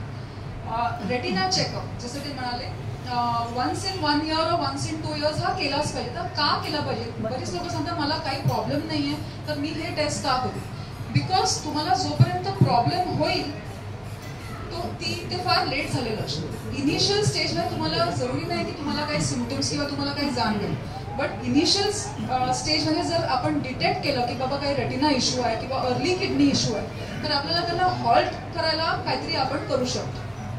Once it reaches and irreversible stage आपण काहीच करू शकणार नाही. सो लोकांना वाटतं डॉक्टर उगीच आपले काहीतरी टेस्ट लिहून देत असतात आणि उगाच त्यांचाच काहीतरी फायदा असतो वगैरे वगैरे असे बरेच समजुती असतात लोकांच्या. But at least once in a year हे टेस्ट केले तर ते तुमच्यासाठीच फायदेशीर असते. फोर्थ मिसकन्सेप्शन म्हणजे डायबिटीजसाठी एक वेगळा डाएट असला पाहिजे. बऱ्याचदा पेशंट्स येतात, पेशंट आणि त्यांचे स्पाऊस दोघं येतात, डॉक्टर साहेब आम्हाला एक तुम्ही तो डाएट चार्ट द्या आणि तो आम्ही फॉलो करू. आता रेडीमेड डाएट चार्ट हा कन्सेप्ट मला कधीच समजला, बिकॉज एव्हरीबडी इज डिफरंट. माझी लाईफस्टाईल, तुमची लाईफस्टाईल, तुमचं टाइम टेबल, माझं टाइम टेबल हे डिफरंट आहे. एक माणूस ड्रायव्हर आहे किंवा एक रिक्षा चालक आहे, तो दुपारचं जेवण कधी घेईल मला माहिती नाही, त्यालाही माहिती नाही. त्याला मी फिक्स डाएट प्लॅन कसा देऊ की तू 12 वाजता हे खा. कोणाकोणाचे शिफ्ट ड्युटीज असतात, लोकांचे नाईट ड्युटीज असतात जे दिवसभर झोपतात आणि रात्री त्यांचं काम असतं. इंटरनॅशनल ज्यांचे कॉल सेंटरची लोक जे असतात, अशा लोकांना मी 8 वाजता हे खा, 12 वाजता हे खा, 2 वाजता हे खा हे सांगूच शकत नाही. सो डाएट बेसिकली जो डायबेटिक्सनी फॉलो केला जातो तो diet should be followed by everyone in the family. So diet हा पूर्ण फॅमिलीने चेंज केला पाहिजे, बिकॉज जेव्हा एका व्यक्तीला डायबिटीज असते तेव्हा ती रिस्क ब्लड रिलेटिव्समध्ये सगळ्यांना असते, खास करून आपल्या नेक्स्ट जनरेशन. सो डाएट म्हणजे काय की आपण हेल्दी बॅलन्स डाएट हा घेतला पाहिजे. हेल्दी बॅलन्स डाएट म्हणजे काय, जे आपण वाढून घेतो त्याच्यात एक proportion of what we call carbohydrates 25% ते असलं पाहिजे. 25% आपले प्रोटीन्स असले पाहिजे जे इंडियन डाएटमध्ये खूप कमी असते. 25% व्हेजिटेबल्स आणि 25% सॅलड. सो आपण जे वाढून घेतो ते आपण जर डिवाइड केलं तर ह्या 4 गोष्टी ह्या असल्याच पाहिजे. हे युजली फॉलो होत नाही. सो बऱ्याचदा लंच म्हणजे काय, चपाती भाजी. सो ऑफिस गोअर स्पेसिफिकली घरून डबा घेऊन जातात तर ते काय घेऊन जातात, 4 चपात्या आणि भाजी. तर त्या चपाती भाजीमध्ये 50% तुम्ही कार्बोहायड्रेट्स इंटेक केले. सो तुम्ही अर्ध अर्ध जे तुमचं पोर्शन आहे ते फक्त चपाती आहे. चपाती असो किंवा भाकरी असो किंवा भात असो, these are all carbohydrates. So असं नाही आहे की तुम्ही भात बंद करायचं आणि चपात्या सुरू करायच्या. तुम्ही भात बंद कराल आणि 4 चपात्या खायला सुरू कराल, त्याच्यात काही अर्थ नाही आहे. बिकॉज शुगर जितकी वाढणार आहे ती तितकीच वाढणार आहे. डिफरन्स फक्त भात आणि चपातीमध्ये हा आहे की भात हा लवकर डायजेस्ट होतो आणि त्याच्याने शुगर फार लवकर स्पाइक होते. चपाती ही स्लो डायजेस्ट होते, म्हणून चपाती नंतर वाढणारी शुगर ही स्लोली राईज होते. बट जर 100 ग्रॅम गहू आणि 100 ग्रॅम राईस घेतला तर त्याच्यात शुगर क्वांटिटी लगभग तितकीच आहे. सो एक बंद करून दुसरं सुरू करणं ह्याच्यात काहीही अर्थ नाही. So balance is important. Secondly proteins हे डेफिनेटली आपल्या इंडियन डाएटमध्ये फार लॅकिंग असतं. तर प्रोटीन्सवरती आपण का जोर देतो? Because proteins are the building blocks of the system. Building blocks म्हणजे काय? Every cell in the body, खास करून मसल्स, बोन्स, ह्यासाठी प्रोटीन्स हे फार गरजेचं असतं. हे फक्त चपात्या खाऊन तुमची मसल्स वाढणार नाही. सो प्रोटीन्स म्हणजे natural proteins is what we advocate, not ते प्रोटीनचे डबे किंवा वे प्रोटीनचा डब्बा, ते सगळं आम्ही ॲडव्होकेट करत नाही. सो प्रोटीन्स म्हणजे काय?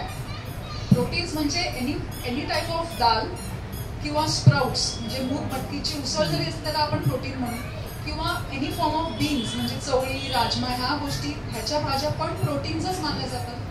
नॉन व्हेजिटेरियन फूड म्हणजे त्यात पण खास करून चिकन आणि फिश आणि एग्स. रेड मीट युजली आपण कमी ठेवलं पाहिजे. तर non veg is a very good source of protein, but how you prepare that non veg makes or breaks the deal. तर नॉनव्हेज फूडमध्ये इनहेरंट फॅट्स जास्त असतात आणि ते बनण्यामध्ये अजून फॅट्स वापरले जातात. युजली मासा हा तळलाच जातो किंवा चिकन हे फ्राय चिकन किंवा त्याच्यात एक्स्ट्रा तेल घालून त्याला तरी येईपर्यंत आपण ते चिकन कसं बनवतो. सो त्याच्यात त्याची न्यूट्रिटिव्ह व्हॅल्यू गेली. फिश आणि चिकन हे फार चांगलं प्रोटीन आहे. It depends on how you prepare. आणि वर्स्ट इज तुम्ही रेस्टॉरंटचं नॉनव्हेज फूड इंटेक करा. ते तर एकदमच वर्स्ट आहे. Because restaurant food to make it more palatable, त्याच्यात तेल, त्याच्यात फॅट्स हे नेहमी जास्त पडतात. So outside food should be stopped, should be reduced at least. Secondly, vegetables म्हटले तर ते त्याचा amount should be equal to your वरण आणि equal to your चपाती किंवा भात, आणि 1/4 पोर्शन तुमचा सॅलडचा असला पाहिजे. सो ते जर तुम्ही बॅलन्स मील इंटेक केलं तर त्याला that is what is the ideal diet. आणि हे डाएट फक्त त्या डायबेटिक व्यक्तीने नाही फॉलो केलं पाहिजे, ते पूर्ण फॅमिलीने फॉलो केलं पाहिजे. सो ह्यांच्यासाठी मी बिन साखरेचा चहा बनवते आणि ह्यांच्यासाठी बिन तुपाची चपाती बनवते, ह्याच्यात काही अर्थ नाही. So that diet has to be followed by everyone. आणि त्या डायबेटिक व्यक्तीला असं त्यांनी काय ही should not be sideline. So that is main thing. आणि one more important thing is आजकाल रात्रीचं जेवण. बरीच लोग येतात, रात को हम क्या खाते हैं, रात को हमारा डिनर बहुत लाइट रहता है. तर तो लाईट डिनर म्हणजे काय? लाईट डिनर म्हणजे मसाला डोसा किंवा मिसळ पाव किंवा पावभाजी, पाणीपुरी, हे अजिबात लाईट नाही. पहिली गोष्ट म्हणजे ह्याच्यात काही गोष्टी अंडर न्यूट्रिशन देतात आणि काही गोष्टी ओव्हर न्यूट्रिशन देतात. If I give an example, suppose आपण पावभाजी घेऊ. सो पावभाजीमध्ये पाव आहे आणि भाजी आहे आणि खूप सारं बटर आहे. त्याच्यामध्ये कुठेही प्रोटीन नाही आहे, कुठेही डाळ नाही आहे, कुठेही प्रोटीन नाही आहे. सो त्याच्यामध्ये तुम्ही जरी एक पाव, तो तळलेला पाव आणि भाजी खाल्ली तर it will give a more calories than तुमचा रुटीन पोळी भाजी वरण. Second, if I give an example, suppose Gujarati हाऊसहोल्डमध्ये बऱ्याचदा थेपला, ढोकळा हे इंटेक केलं जातं. सो ढोकळा आणि थेपला त्यांना लाईट वाटतं, but it is not light. त्या ढोकळ्यामध्ये प्रोटीन आहे, त्याच्यामध्ये कार्बोहायड्रेट्स नाही, त्याच्यामध्ये भाजीच नाही. सो काहीतरी अंडर इंटेक आणि काहीतरी ओव्हर इंटेक केलं जातं. सो मील टाईमला जेवणच जेवलं पाहिजे. त्या जेवणाच्या वेळेला आपण स्नॅक्स खातो आणि ती एक प्लेट शेवपुरी आणि पाणीपुरी लाईट आहे हे म्हणून आपण खुश राहतो. ह्याच्यात हे खूप मोठं मिसकन्सेप्शन. आणि खास करून ही सवय लहान मुलांना आत्तापासून नाही लावली पाहिजे. म्हणजे this should be stop in every household, because पुढे जाऊन डायबिटीजची सुनामीच येणार आहे. ज्या प्रकारे डायबिटीज वाढत चाललंय, लहान मुलांमध्ये जसे सिम्पटम्स आता दिसत चालले, पुढे जाऊन तीच मुलं डायबिटिक म्हणून आम्हाला 20s आणि 30s मध्ये दिसणार. सो ते चेंजेस डाएटमध्ये हे आत्ताच आले पाहिजे. Oil consumption is also important. तुमचं ऑइल आयडियली, मी सांगते, आयडियल सिनारिओमध्ये एका माणसाचं कन्झम्पशन ऑइल आणि घी हे मिळून फक्त 1/2 लिटर पर मंथ असलं पाहिजे. So for a family of 4 तुमचा इंटेक 2 लिटरच्या वरती नसला पाहिजे. सो आता तुम्हीच कॅल्क्युलेट करा की तुम्ही महिन्याचं किती ऑइल आणि घी कन्झ्युम करता, आणि that is only for the food that you are preparing. तुम्ही जे बाहेरून खातात किंवा तुम्ही जे पॅकेज्ड फूड्स खातात किंवा तुम्ही रेस्टॉरंटचं फूड ऑर्डर करून खातात, that is different. So unknowingly आपलं ऑइल इंटेक जास्त आहे. So apart from sugar, oil consumption कमी करणं हे अजून इम्पॉर्टंट आहे माझ्या मताप्रमाणे, because not only will diabetes be affected, पण तुम्हाला पुढे जाऊन, आता नव्हे तर पुढे जाऊन high cholesterol, high blood pressure, fatty liver, जे आजकाल फार बऱ्याच लोकांना आपल्याला बऱ्याच लोकांना दिसायला मिळतं. फॅटी लिव्हर म्हणजे high fat content in the liver, हे सुद्धा वाढत जातं. आणि ते फॅटी लिव्हर पुढे जाऊन लिव्हर सिरोसिस आणि लिव्हर कॅन्सर कॉज करतं. म्हणजे ज्याप्रमाणे अल्कोहॉल लिव्हरला डॅमेज करतं, त्याचप्रमाणे फॅट आणि शुगर लिव्हरला डॅमेज करतं, even if the person doesn't drink even 1 drop of alcohol. So overall diet change करणं is of the primary importance. आणि सेकंडली, एका वेळेला हेवी जेवण. सो पोट भरून एका वेळेला 4 चपात्या, भात, भाजी, वरण सगळं जेवणं आणि मग डायरेक्टली रात्री जेवणं, हे concept is wrong. So according to me, जेवढं तुम्ही एका वेळेला हेवी जेवाल त्याच्यानंतर वाढणारी शुगर ती फार हाय असणार. सो आपण आता त्याचे एक्झाम्पल दिलं फर्स्ट पर्सनचं, त्याची प्री फूड शुगर 100 आणि post food 200. That depends on तुम्ही क्वांटिटी किती घेता. So rather than having 1 heavy meal, त्याला स्प्लिट करा आणि मधल्या काळी काहीतरी स्नॅक घ्या. आता तो स्नॅक म्हणजे काय? ते स्नॅक म्हणजे ते शुगर फ्री बिस्किट नव्हे, ते स्नॅक म्हणजे एक लाडू नव्हे. तो स्नॅक म्हणजे शुड बी समथिंग हेल्दी.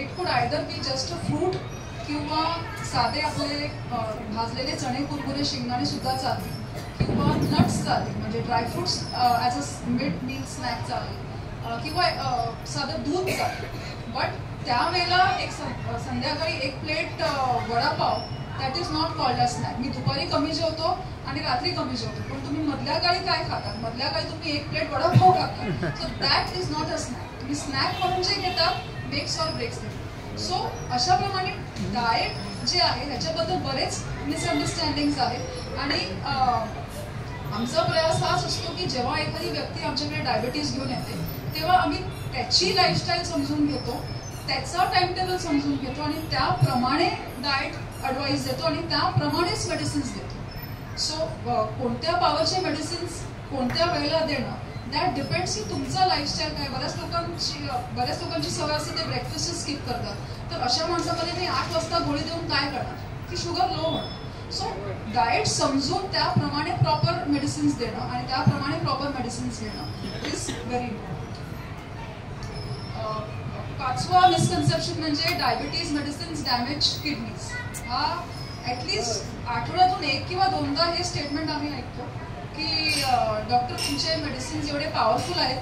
माझ्या मित्रांनी मला सांगितलं की हे 500-1000 पॉवर खूप जास्त झाली, माझी तर गोळी 1 मिलीग्रॅमची, तर तुला काय एवढी 500 पॉवरची गोळी आहे ह्याच्याने तुझी किडनी खराब. सो डायबिटीजची कुठचीही गोळी अशी नाही आहे ज्याच्याने किडनी डॅमेज होते. कोणतीही गोळी नाही. जर एखाद्या व्यक्तीची किडनी ऑलरेडी डॅमेज्ड असेल, बी इट बिकॉज ऑफ डायबिटीज किंवा ब्लड प्रेशर, तर अशा माणसांमध्ये डायबिटीजचे काही मेडिसिन्स आपण डोज ॲडजस्ट करून देतो. सो किडनी डिपेंडेंट आपण किडनी रिपोर्ट डिपेंडेंट मेडिसिन्स देतो, पण डायबिटीजचे मेडिसिन्स किडनीला अफेक्ट करत नाही. तर मेडिसिन्स हे ह्याची पॉवर ती ती कमी पॉवर आहे की जास्त पॉवर आहे, I think you should leave that to the doctor. Because मेडिसिन्सचे, डायबिटीज मेडिसिन्सचे वेगवेगळे क्लासेस असतात.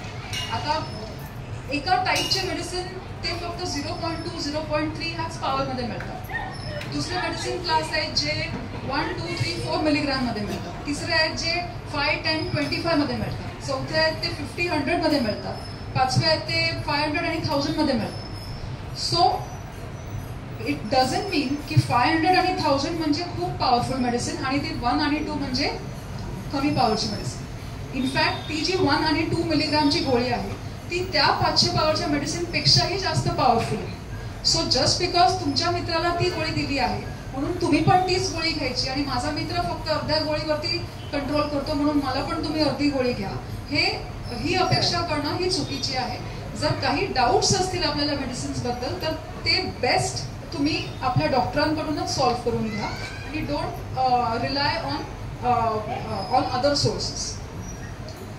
पाचवं म्हणजे इन्सुलिन कोणत्याही परिस्थितीत आपण अवॉइड केलं पाहिजे. आता इन्सुलिन जेव्हा आपण देतो जरुरी नाही आहे की ते इन्सुलिन तुम्हाला कायमचंच दिलं जाईल. इन्सुलिन हा हॉर्मोन आहे. जेव्हा आपल्याला बऱ्याच वर्षांपासून डायबिटीज असतं तेव्हा आपले पॅन्क्रियासचे बीटा सेल्स जिकडनं इंटरनल इन्सुलिन बनतं ते कम्प्लिटली डॅमेज झालेले असतात. अशामध्ये तुमची चूक नाही आहे. ती डायबिटीज तुम्हाला इतक्या वर्षांपासून आहे म्हणून त्या पॅन्क्रियासमध्ये इन्सुलिन बनत नाही. सो अशा माणसाला इन्सुलिन देणं इज एसेन्शियल. बिकॉज दुसऱ्या गोळ्या एका वेळेला 2-3 गोळ्या देऊन त्या गोळ्या कामच करणार नाही बिकॉज तुमची बॉडी साथ देत नाही. तर अशा माणसांना इन्सुलिन देणं हे गरजेचंच आहे. जर तुम्ही इन्सुलिन नाही घेतलं आणि दुसऱ्या तिसऱ्याचा सल्ला घेऊन अजून टाळमटाळ केली तर त्याच्याने त्या हाय शुगर तुमची किडनी डेफिनेटली डॅमेज होईल. सेकंडली इन्सुलिन कधी कधी टेम्पररी पिरियडसाठी सुद्धा दिलं जातं. सो बऱ्याचदा जेव्हा एखाद्याची सर्जरी असते तशा स्टेटमध्ये इन्सुलिन आपण सुरू करतो पण तो नंतर बंद पण करू शकतो. कोणाला काही मोठं इन्फेक्शन झालं आहे, सपोज मेजर इन्फेक्शन झालं आहे, हॉस्पिटलाइज आहे किंवा घरी आहे पण मेजर इन्फेक्शन आहे, फूड इंटेक तितका चांगला नाही आहे आणि काही कारणामुळे त्याची किडनी अफेक्ट झाली. सपोज आता डेंग्यू, मलेरिया, लेप्टो हे सगळे आजार आहेत. त्याच्यामध्ये टेम्पररी फेजसाठी किडनी पण अफेक्ट होऊ शकते. अशा स्टेजमध्ये इन्सुलिन दिलं जातं बट ते नंतर बंद सुद्धा होणार. सो इन्सुलिन सुरू केलं म्हणजे लास्ट स्टेज ऑफ डायबिटीज आला. हे बऱ्याचदा आम्ही ऐकतो इन्सुलिन म्हणजे लास्ट स्टेज आला आणि लोक तिथे घळाघळा रडायला लागतात. सो ही चुकीची समजूत आहे. तुम्हाला इन्सुलिन बद्दल काही डाऊट्स असतील तर तुमच्या डॉक्टरांचा सल्ला घ्या आणि त्यांच्याकडून ते सॉल्व्ह करून घ्या. आणि इन्सुलिन आणि मेजर डिसएडव्हान्टेज एकच असतो की त्याच्याने लो शुगर होऊ शकते जर ते इन्सुलिन प्रॉपर डोसमध्ये दिलं नाही, प्रॉपर त्याचे प्रिकॉशन्स घेतले. आधीच्या काळात जे इन्सुलिन मिळायचे आणि आत्ताच्या काळात जे इन्सुलिन मिळतात त्याच्यात फार फरक आहे. आता जे इन्सुलिन मिळतात त्याच्याने शुगर नॉर्मलच्या पेक्षा लो जायची टेंडन्सी फार कमी आहे.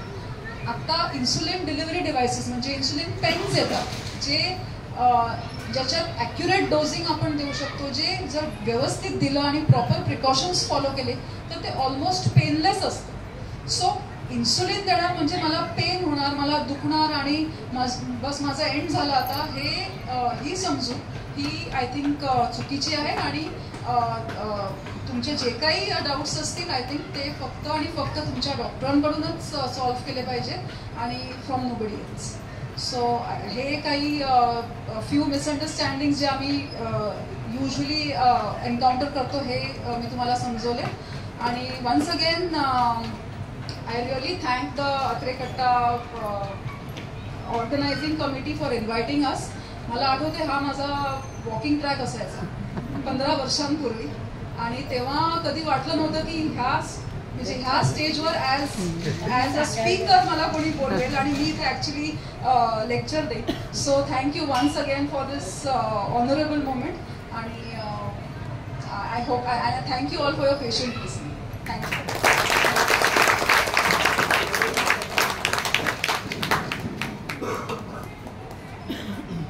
फारच उपयुक्त माहिती आपल्याला मिळालेली आहे. आता ठरल्याप्रमाणे कोणाला काही शंका असतील तर विचारून घ्या. आणि दुसरं म्हणजे प्रश्नोत्तर घेऊया ना. मानसनं अजून काही सांगायचं आता ते प्रश्न उत्तरातनं येईलच असं बघायला गेलं. प्रश्न असतील तर विचारा. तो पहिला प्रश्न मी विचारतो साधा, की जे टेस्टचं जे सांगितलं ते जरा सिम्प्लिफाय करा. ज्या टेस्ट घेतात 8 वाजता 9 वाजता ब्रेकफास्टच्या वेळी, ते जरा थोडंसं complicated. Try to make it as simply as possible. Okay, so ज्या दिवशी तुमची ब्लड टेस्ट असते, फास्टिंग आणि पोस्ट फूड शुगर, फास्टिंग आणि पोस्ट लंच शुगर ही युजली ब्लड टेस्ट ॲडवाईज केली जाते. मेन गोष्ट ही आहे की त्याच्या आदल्या दिवशीपर्यंत आणि त्या दिवशीपर्यंत तुमच्याकडे मेडिसिनचा स्टॉक आहे की नाही आधी हे बघून घ्या.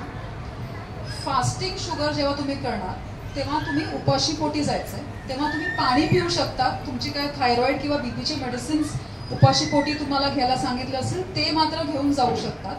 बट फास्टिंग शुगर करायच्या आधी तुम्ही तुमचे शुगरचे मेडिसिन्स खाऊन जाऊ नका. आधी ती फास्टिंग ब्लड शुगरची सॅम्पलची टेस्ट तुम्ही करा.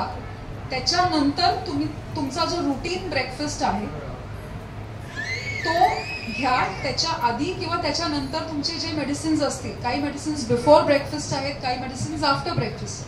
तर त्या दिवशी तुमचे जे मेडिसिन्स आहेत ते घ्या. तुमचा रेग्युलर ब्रेकफास्ट करा. त्याच्यानंतर तुमच्या डॉक्टरांच्या सल्ल्यानुसार आयदर पोस्ट फूड शुगर हा 2 आवर्स पोस्ट ब्रेकफास्ट पण असू शकतो आणि 2 आवर्स पोस्ट लंच पण असू शकतो. If your doctor is fine with 2 hours post breakfast, तर त्या ब्रेकफास्ट कन्झ्युम करून 2 आवर्स नंतर तुम्ही सेकंड ब्लड टेस्ट द्या.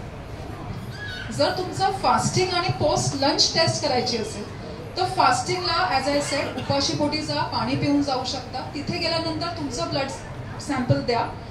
त्याच्यानंतर तुमचा रुटीन ब्रेकफास्ट आणि त्याच्या आधी किंवा नंतर असणारे मेडिसिन्स घ्या. त्याच्यानंतर तुमचा जो रुटीन लाईफस्टाईल आहे तो फॉलो करा.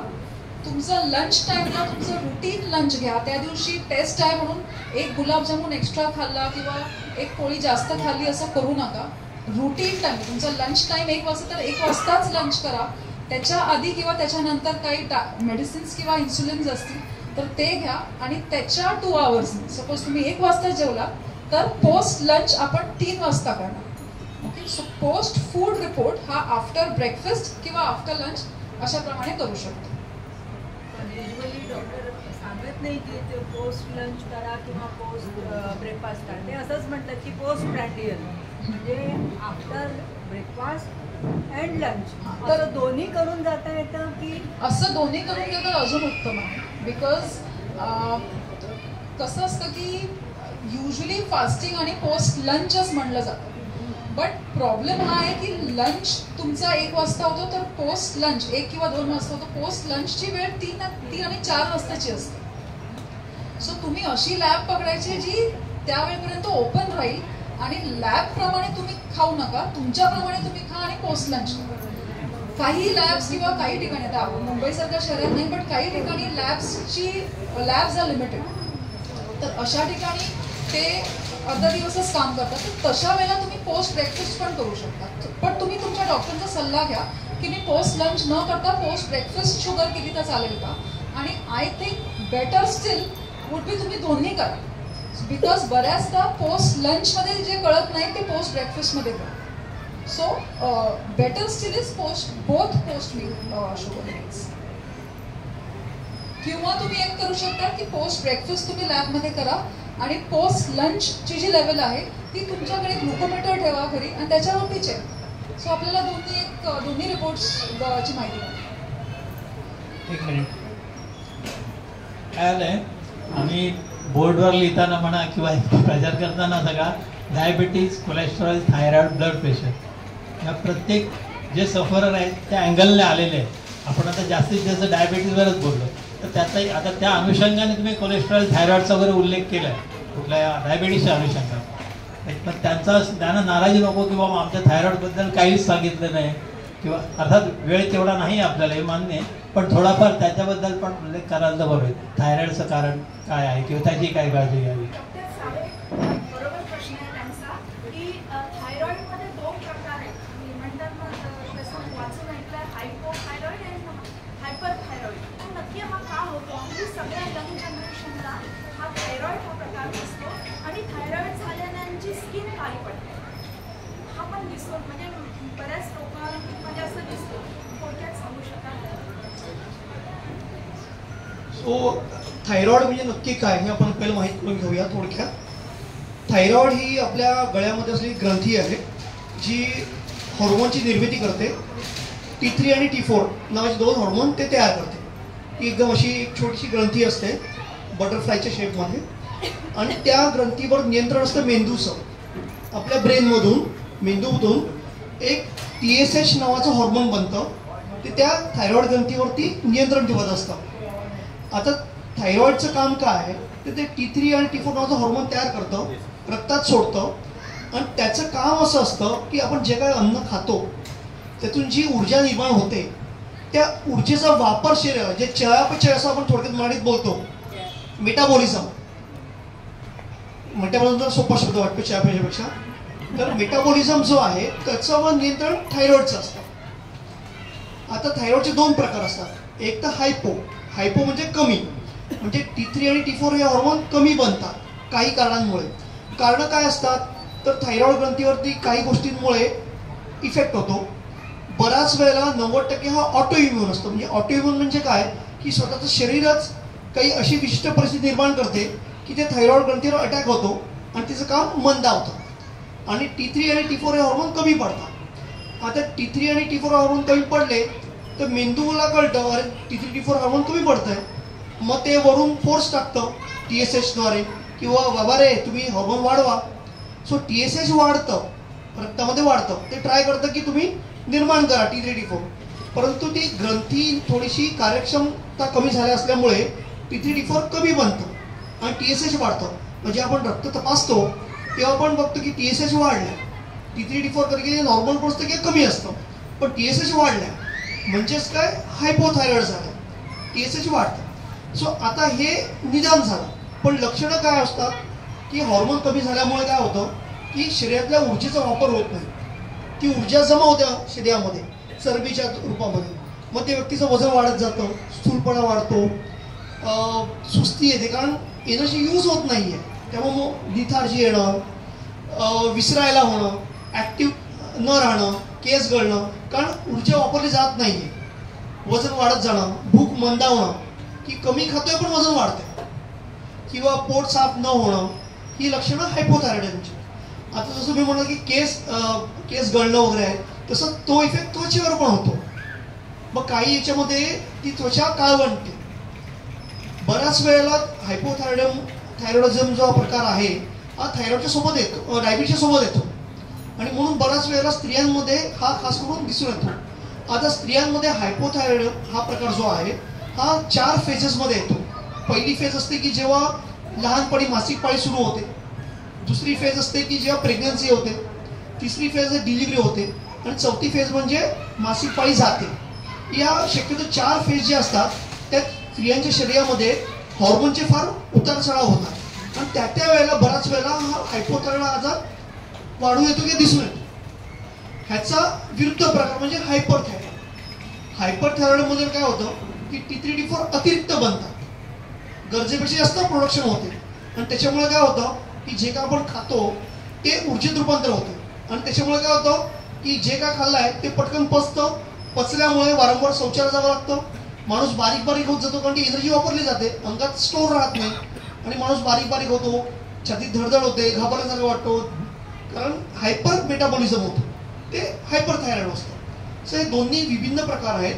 परंतु कधी काय होतं की हायपोथायरॉइड होण्याच्या अगोदर शरीर हायपरमध्ये जातं आणि त्यामुळे कधी ते हायपरची रिपोर्ट असतात आणि नंतर हळूहळू हायपोमध्ये जातात. सो हे प्रत्येक वेळेला रिपोर्ट बघून ट्रीटमेंट दिली जात नाही. कधी तुम्ही रिपोर्ट करता TSH का असतं, आपण सगळेच रिपोर्ट करतो, ऑल रुटीन करतो आणि TSH पण त्यात येऊन जातं की पॅकेजमध्ये येतं आणि TSH जस्ट बॉर्डरच्या वरती असतं. बऱ्याच वेळेला लगेच गोळी सुरू करून टाकतात. सो असं करायला नाही पाहिजे. त्या व्यक्तीला सिम्पटम्स आहेत का, म्हणजे लक्षणं आहेत का, ती लक्षणं असतील आणि थायरॉइडची लेवल TSHची लेवल 7च्या वरती असेल तर आम्ही लगेच औषध सुरू करतो. अदरवाईज आम्ही म्हणतो वेट अँड वॉच, आपण बघूया काही इतर कारणामुळे ते वाढलं आहे का. सो पेशन्स ठेवून ह्याची ट्रीटमेंट केली पाहिजे. प्रत्येक रिपोर्टची ट्रीटमेंट केली जात नाही, व्यक्तीची ट्रीटमेंट केली जाते, व्यक्तीची लक्षणं ट्रीटमेंट केली जाते. त्यामुळे थायरॉइड हा फार महत्त्वाचा आहे कारण का थायरॉइड कंट्रोल नसेल तर त्याच्यामुळे वजन वाढत जातं, स्थूलपणा वाढतो, हाडं ठिसूळ होतात, फ्रॅक्चरचा धोका वाढतो, कोलेस्ट्रॉलचा धोका वाढतो, ब्लड प्रेशरचा धोका वाढतो आणि डायबिटीसचा पण धोका वाढतो. बरोबर तुम्ही थायरॉइडच्या विषयाला हे केलं, ओघात ते राहून गेलं. कारण डायबिटीस हा एवढाच वास्ट विषय आहे की थायरॉइड साईडलाईन होतो, पण थायरॉइड ही तेवढाच किचकट आणि फार महत्त्वाचा विषय आहे. आणि जेव्हा ज्या व्यक्तीला होतं त्यालाच ते कळतं की नक्की त्याचे त्रास काय आहे. मी वासुदेव वजे, वय 76. गेली 5-6 वर्ष मी रेग्युलर दरवर्षी हेल्थ चेकअप करतो आणि सगळे रिपोर्ट नॉर्मल आहेत माझे. तर मला असं विचारायचं आहे की तुम्ही जे आता डाएटवर एवढं मोठं बरंच काही सांगितलं, बऱ्याच लोकांना त्याचा फायदा पण होईल, परंतु ज्याला हे काही आजार नाही आहेत त्या लोकांनी डाएट घेताना आणखीन काही काळजी, तशी काही काळजी घ्यायला पाहिजे का? तुम्ही तो बटाट्यावडाचा विषय जसं सांगितला, किंवा आपण लग्न समारंभात पार्टीला वगैरे जातो आणि तिथं व्यवस्थित जेवतो, तर ज्या लोकांना कोणताही आजार नाही आहे, जे पेशंट नाही आहेत, त्यांच्या बाबतीत काय विचार करायला जावं?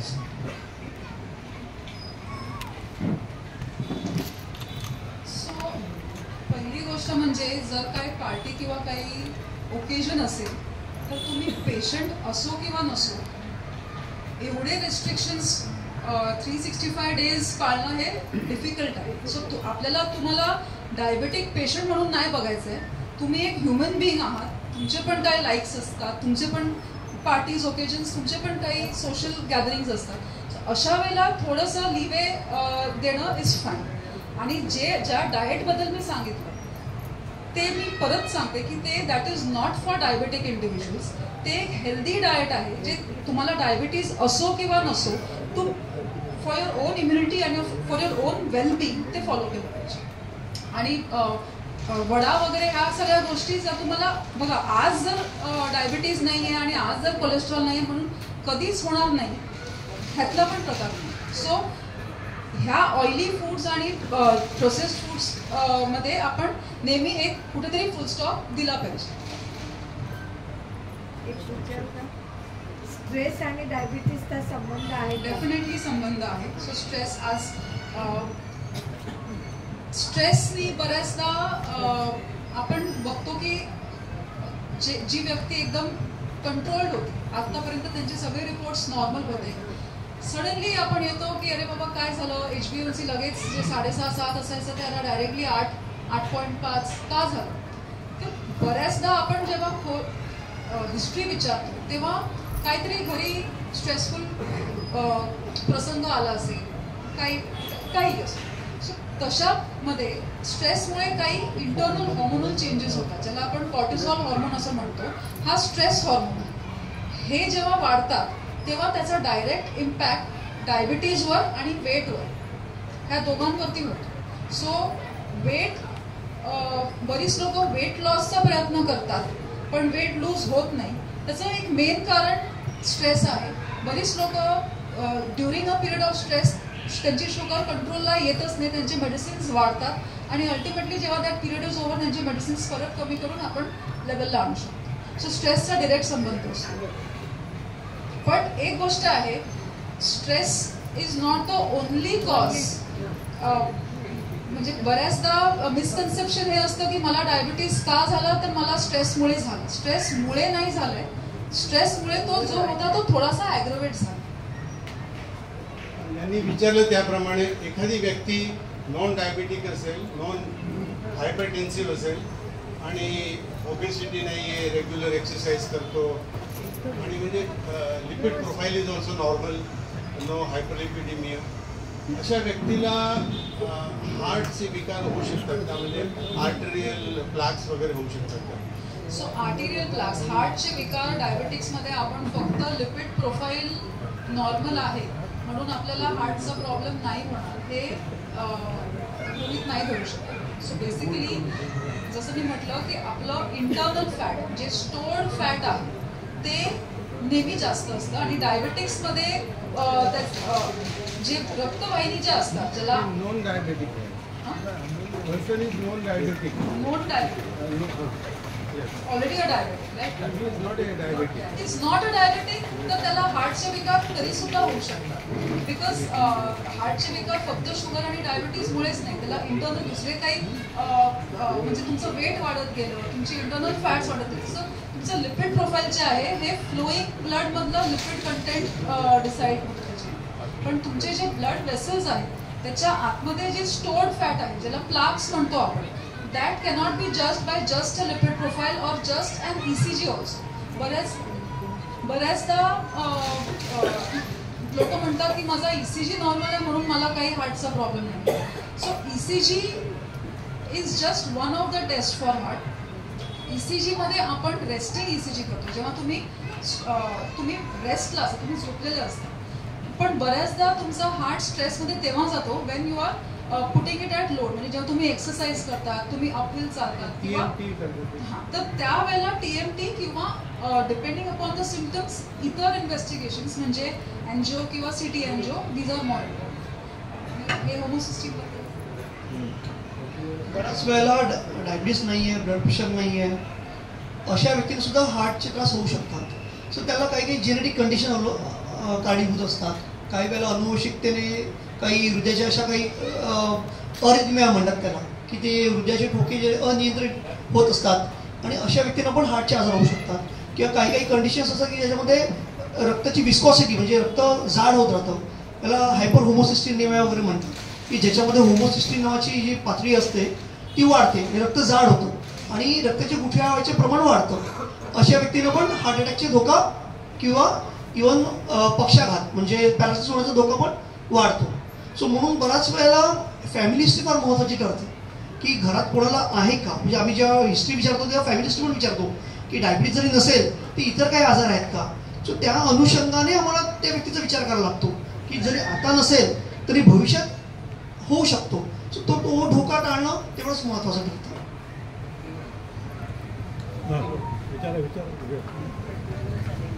आवाज आहे मोठा तुमचा, विचार.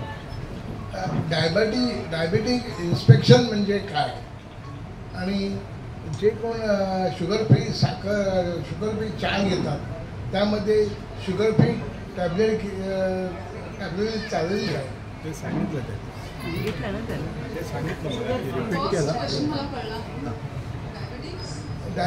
डायबेटिक इन्स्पेक्शन म्हणजे इन्फेक्शन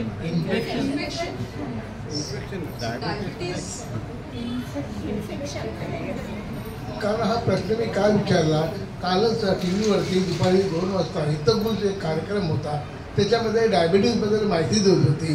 तर मला ऐकायला उशीर झाला, समजा गेलो, त्याच्यामध्ये त्यांनी डायबिटीज इन्स्पेक्शन म्हणजे काय त्याबद्दल माहिती दिली होती. इन्फेक्शन काय इन्फेक्शन त्याबद्दल माहिती दिली, ती मला चुकली माहिती ऐकायला. होऊ शकतं का डायबिटीज? सो इन्फेक्शन असावं probably. So diabetes is a state ज्याच्यामध्ये तुमची इम्युनिटी अफेक्ट होते, तुमची रोग प्रतिकार शक्ती जी असते ती अफेक्ट होते वेन यू आर डायबेटिक आणि तुमचं डायबिटीज जेव्हा कंट्रोलमध्ये नसतं. सो अशा व्यक्तीला बरेच इन्फेक्शन्स होणे आणि ते इन्फेक्शन्स कॉम्प्लिकेट होणं ह्याची रिस्क फार जास्त असते. सो रूटीन बेसिक इन्फेक्शन्स जे डायबिटिक्समध्ये आपण युजली बघतो ते फंगल इन्फेक्शन्स असतात. सो स्किनवरती होणारे फंगल इन्फेक्शन्स किंवा इंटरनल इन्फेक्शन्स म्हणजे युरिनरी इन्फेक्शन्स, हे इन्फेक्शन्स फार कॉमन आहेत.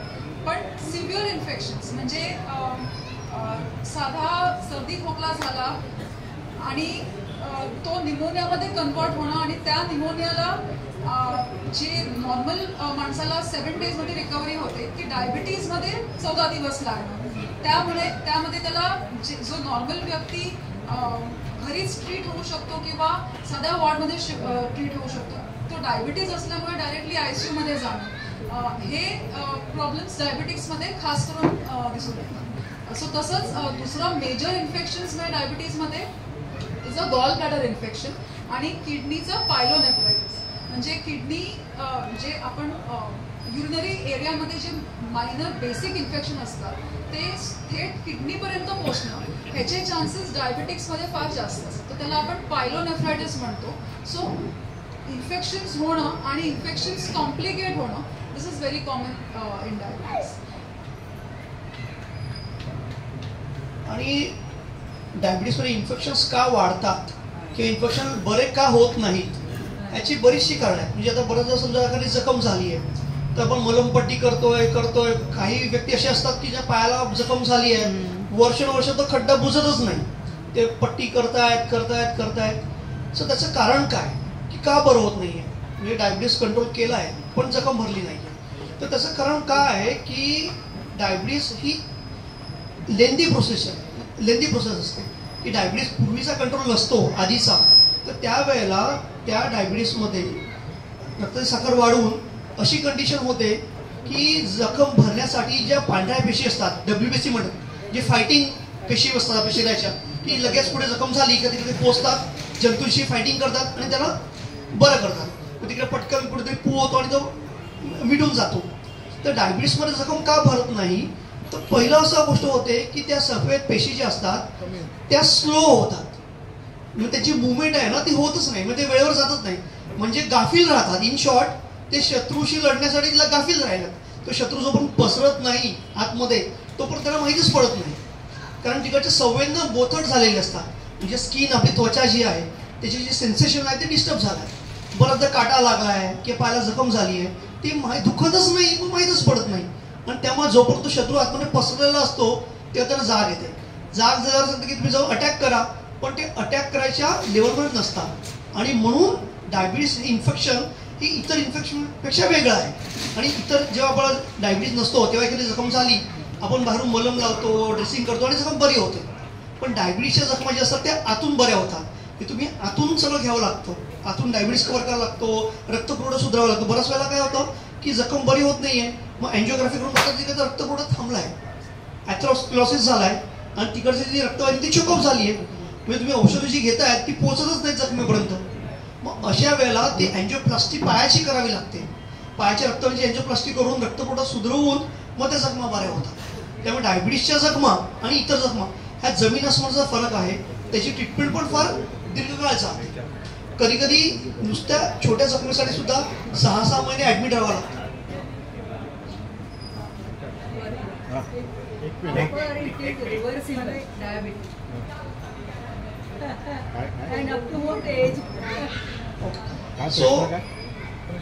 रिव्हर्स करता येतो का डायबिटीस?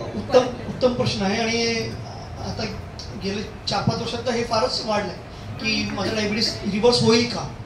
सो रिव्हर्सल ही जी संकल्पना आहे ना ती फार चुकीची आहे. रिव्हर्स नाही होणार, त्याला आम्ही रेमिशन म्हणतो. रेमिशन म्हणजे काय की काही कारणासाठी तो निघून जाऊ शकतो.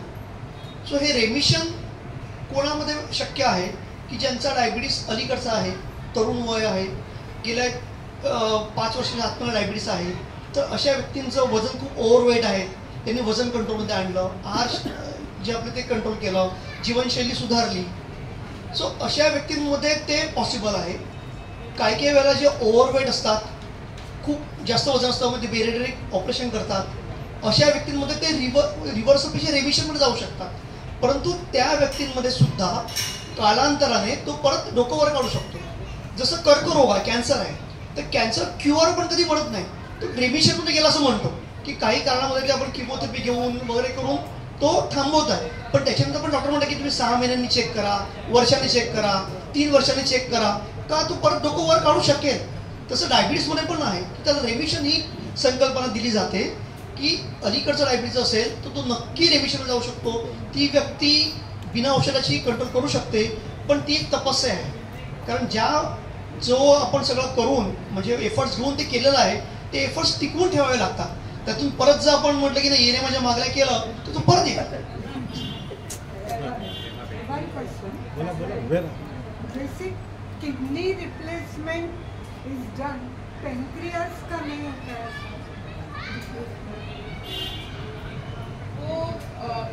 It is still in a very early stage. होता है, there is dual kidney and pancreas replacement which is still done, but it is not that easy, and it is not available at many places, and it may not always be successful. Because it may solve many. It may solve, but after transplantation उसके बाद जो medicine लेने होते हैं those will decide whether आपका वो जो transplanted kidney है वो टिकेगा कि नहीं. सो काफ़ी बार वो ट्रांसप्लांट भी फेल होने के चांसेस है. So yes, there is dual kidney and pancreas transplantation done, but it is not the final and full solution because it is not that easy. It's a major surgery and post surgery जो अपने परहेज करना है, that is very important. शेवटचा प्रश्न आहे शेवटचा प्रश्न कट्ट्याशी संबंधित आहे. तुम्ही मगाशी बोलता म्हणालात की डायबिटीसमुळे माणूस निराशेत जाऊ शकतो, डिप्रेशन येतं. आता हे हॅलो येतं हां. तर तुम्ही मगाशी प्रस्तावनेत तुम्ही म्हणालात माणूस की डायबिटीसमुळे माणूस निराशेत जाऊ शकतो, डिप्रेशन येऊ शकतं. मग अशा केसमध्ये आम्ही कट्ट्याचे लोक एकत्र येतो, तर अशा माणसाला आम्ही as a group of people collective असं आम्ही काय करू शकतो त्या माणसाशी? How we can bring him out of this depression? तुमच्या प्रश्नावर तुमचं उत्तर दडलं. आता जसं मी म्हटलं की कुटुंबात एकाला डायबिटीज असेल तर पहिली भूमिका कुटुंबाची आहे की त्याने त्या माणसाला आपल्याला सामावून घेतलं पाहिजे, नकारात्मक किंवा निगेटिव्हिटी बाहेर काढली पाहिजे. बऱ्याच वेळेला हे कुटुंबात शक्य नाही आहे, परंतु तुमच्या कट्यावर नक्की शक्य आहे आणि तुम्ही हे वर्ष करत आहात. आणि हे मी स्वतः अनुभवलं आहे.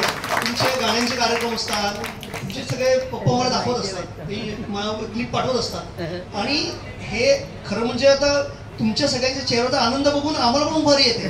आता उद्या जेव्हा आम्ही आमच्या ओपीडीत जाऊ तेव्हा हे नक्कीच सगळं उत्साही वातावरण घेऊन जाऊ. तर डायबिटीस आणि डिप्रेशन हा विषय मी जसं म्हटलं की हा one of the number 1 issue आता होणार आहे, होत चाललाय. आणि जागतिक आरोग्य संघटनेनुसार depression will be the first cause. इथे आणखी 20 वर्षामध्ये हे पहिलं कारण असेल माणसाच्या अकाली मृत्यूचं. कारण डिप्रेशनमुळे सुसाईड रेट वाढणार. म्हणजे नॉन कम्युनिकेबल डिसिजेसमध्ये पूर्वी हार्ट डिसीज हा नंबर 1 होता, सोबत डायबिटीस आला, आता तिसरा आला डिप्रेशन आणि डिप्रेशन नंबर 1ला जाणार आहे. आणि त्याच्यामुळे हे आपला जो पत्रे कट्टा आहे याच्यासारखे जे कार्यक्रम जे होत आहेत ते नॉट ओनली फक्त तुमच्या करमणुकीसाठी नाही आहेत, ते तुमच्या आरोग्यासाठी पण हितकारक आहेत. तुमच्याच नव्हे तर तुम्ही जो सकारात्मकता इथून घेऊन जाता ती सकारात्मकता तुमच्या घरात पण पसरते आणि तुमच्याद्वारे आमच्याकडे पसरते. आता आम्ही ते माध्यम आहोत, कारण आमच्याकडेही वयोज्येष्ठ जेव्हा व्यक्ती येतात तेव्हा आम्ही तोच विचार करतो की ती व्यक्ती म्हणजे डायबिटीस रिपोर्ट घेऊन जेव्हा येते तर ती फक्त ती शुगर नाही, म्हणजे तो डायबिटिक पर्सन नाही आहे. The person is with diabetes. तो डायबिटीस घेऊन आलेली व्यक्ती आहे. ती व्यक्ती स्वतः तिचं एक व्यक्तिमत्व आहे आणि त्या व्यक्तिमत्वाच्या दृष्टीने विचार करणं, त्या व्यक्तिमत्व विकास. जसं आपण लहान मुलांसाठी कार्यक्रम असतात की त्यांचं व्यक्तिमत्व विकसित झालं पाहिजे, तसं ज्येष्ठांचं पण व्यक्तिमत्व आहे आणि ते व्यक्तिमत्व संवर्धन झालं पाहिजे. आणि मला अजिबात इथे पुढे कमी वाटत बोलायला की तुमचा जो उत्साह आहे तो उत्साह आमच्या पिढीत पण नाही. तुमच्याकडून आम्ही कधी अधिकच घेऊन जाणार आहोत आणि उद्यावरून हा उत्साह आम्ही आमच्या पेशंटमध्ये, आमच्या बाकी मित्रमंडळीमध्ये पण तो ट्रान्समिट करण्याचा प्रयत्न करणार आहोत. त्याबद्दल मी सर्वांचा आभारी आहे, आयोजकांचा आभारी आहे की आम्ही दोघेही आभारी आहोत की ही संधी आम्हाला मिळाली या कट्ट्याच्या मार्फत आणि खूप आनंद वाटला इथे येऊन. आणि तुमचं जे हास्य आहे ते खूपच टेम्पटिंग आहे आणि कंटेजियस आहे.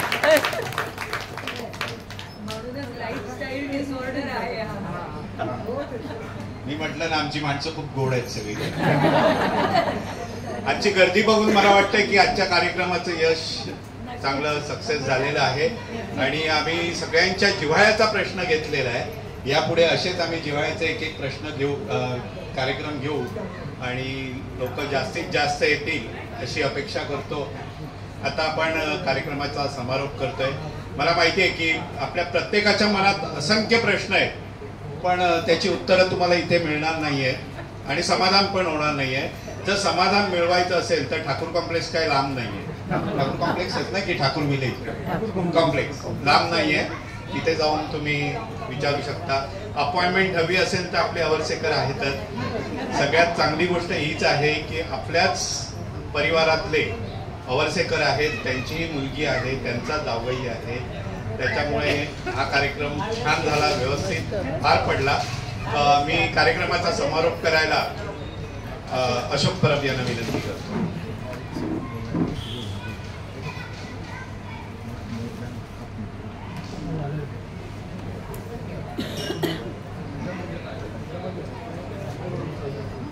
नमस्कार. जनरली आपण कार्यक्रम ठेवल्यावर आपण आभार मानतो. आज आपल्या 2 वक्त्यांनीच आपलेच आभार मानले. तरी औपचारिक का होईना मी आभार मानायलाच पाहिजेत त्यांचे. तसे आपले घरचे डॉक्टर आहेत. आभार हा औपचारिकपणाच करणार आहे मी शेवटी. मी परवा डॉक्टर मानसना फोन केला तेव्हा म्हटलं वा आपल्याला काय 1-1.5 तासात कार्यक्रम आम्हाला हँडअप करावा लागतो, पण लोक कंटाळू नये तर तुम्हाला अर्धा तास, शीतलला अर्धा तास आणि अर्धा तास प्रश्नोत्तराला. पण आता असं प्रेक्षकांकडे बघून वाटतंय की आणखीन कार्यक्रम तासभर चालला तरी कोण कंटाळणार नाही. कारण व्याधी ही काही कोणाला चुकलेली नाहीये. कोणी ना कोणी कुठल्या ना कुठल्या तरी व्याधीने ग्रस्त असतात. पण मला वाटतं आज आपण सगळे डिप्लोमा इन डायबिटीज सगळ्यांनी डिप्लोमा केल्यासारखंच वाटत असेल. एवढ्या ज्ञानात भर पडलेली आहे. प्रत्येक जण आत्मपरीक्षण करणारच की बाबा मी कुठल्या लेवलला आहे, मला डायबिटीस नाहीये किंवा आहे, पण आत्मपरीक्षण काय कंट्रोल करायचं एवढं घेऊन जातात प्रत्येक जण. त्यातच आमचं अत्रेकड्ड्याचे ऑर्गनायझर आम्ही सार्थक मानतो. कारण हा कार्यक्रम आम्ही गेले 1-2 वर्ष मनात चाललेला, पण शीतल तयार होत नव्हती. कारण शीतलला कसं 5 स्टार हॉटेलमधल्या कॉन्फरन्स फिरायची सवय आहे. कारण तिच्या बोलण्याकडे इंग्लिश मराठी जास्त, इंग्लिशवर जास्त भरायचं, तर तिची ती अडचण होती म्हणून टाळत असायची ती. पण डॉक्टर मानसबद्दल मी उलट ऐकलेलं. मग डॉक्टर म्हणा एवढा सुंदर वक्ता आहे, आमच्याचपैकी अत्रेकट्टे आज त्या नाही आहेत कार्यक्रमाला, मला आईलने सांगितलेलं तो एवढा सुंदर वक्ता आहे आणि त्याच्या त्या बोईसर परिसरात खूप फेमस आहे वक्ता म्हणून पण आणि डॉक्टर म्हणून पण. त्याला मराठी बोलण्याबद्दल त्याला काही प्रॉब्लेम नाही, मला अगोदरच कळलेलं, जरी संबंध आज झाला तरी. शीतलचा काय बेबी सिटिंगला आमच्याच सोसायटीत आहे, तिला लहानपणापासून ओळखतोच आहे. त्यामुळे ती कशी लहानाची मुळे कशी हुशार, इव्हन 10वीमध्ये तिला आमच्या अशोकनगर मधलं पारितोषिक मिळालेलं. पहिल्यापासूनच म्हणजे बॉर्न हुशार आहे ती. त्यामुळे आता पण तिचं ज्ञान बघून सगळ्यांना खात्री पटली की किती तिने कष्ट घेतलेले आहेत आपलं ज्ञान संपादन करायला. आणि खरोखरच आम्ही हा कार्यक्रम आम्हाला सार्थक झालं का वाटतंय की आम्ही सकाळीच बोललो, आम्ही ऑर्गनायझर भेटतो तेव्हा 70-75 पर्यंत, पण आता जवळजवळ 100-125 लोक उपस्थित आहेत.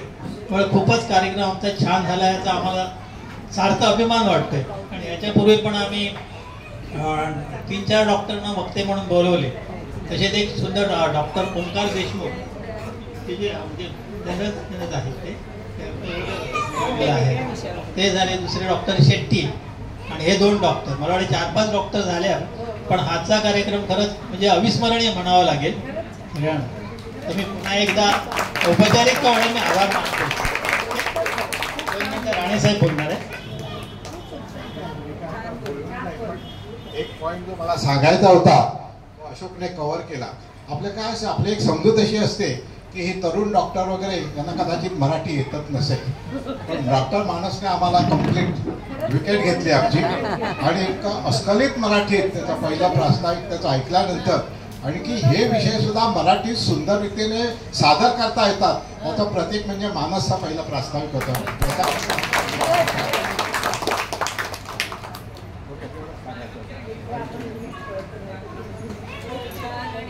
समजेल असं कळलं. कार्यक्रम संपला असं मी जाहीर करतो.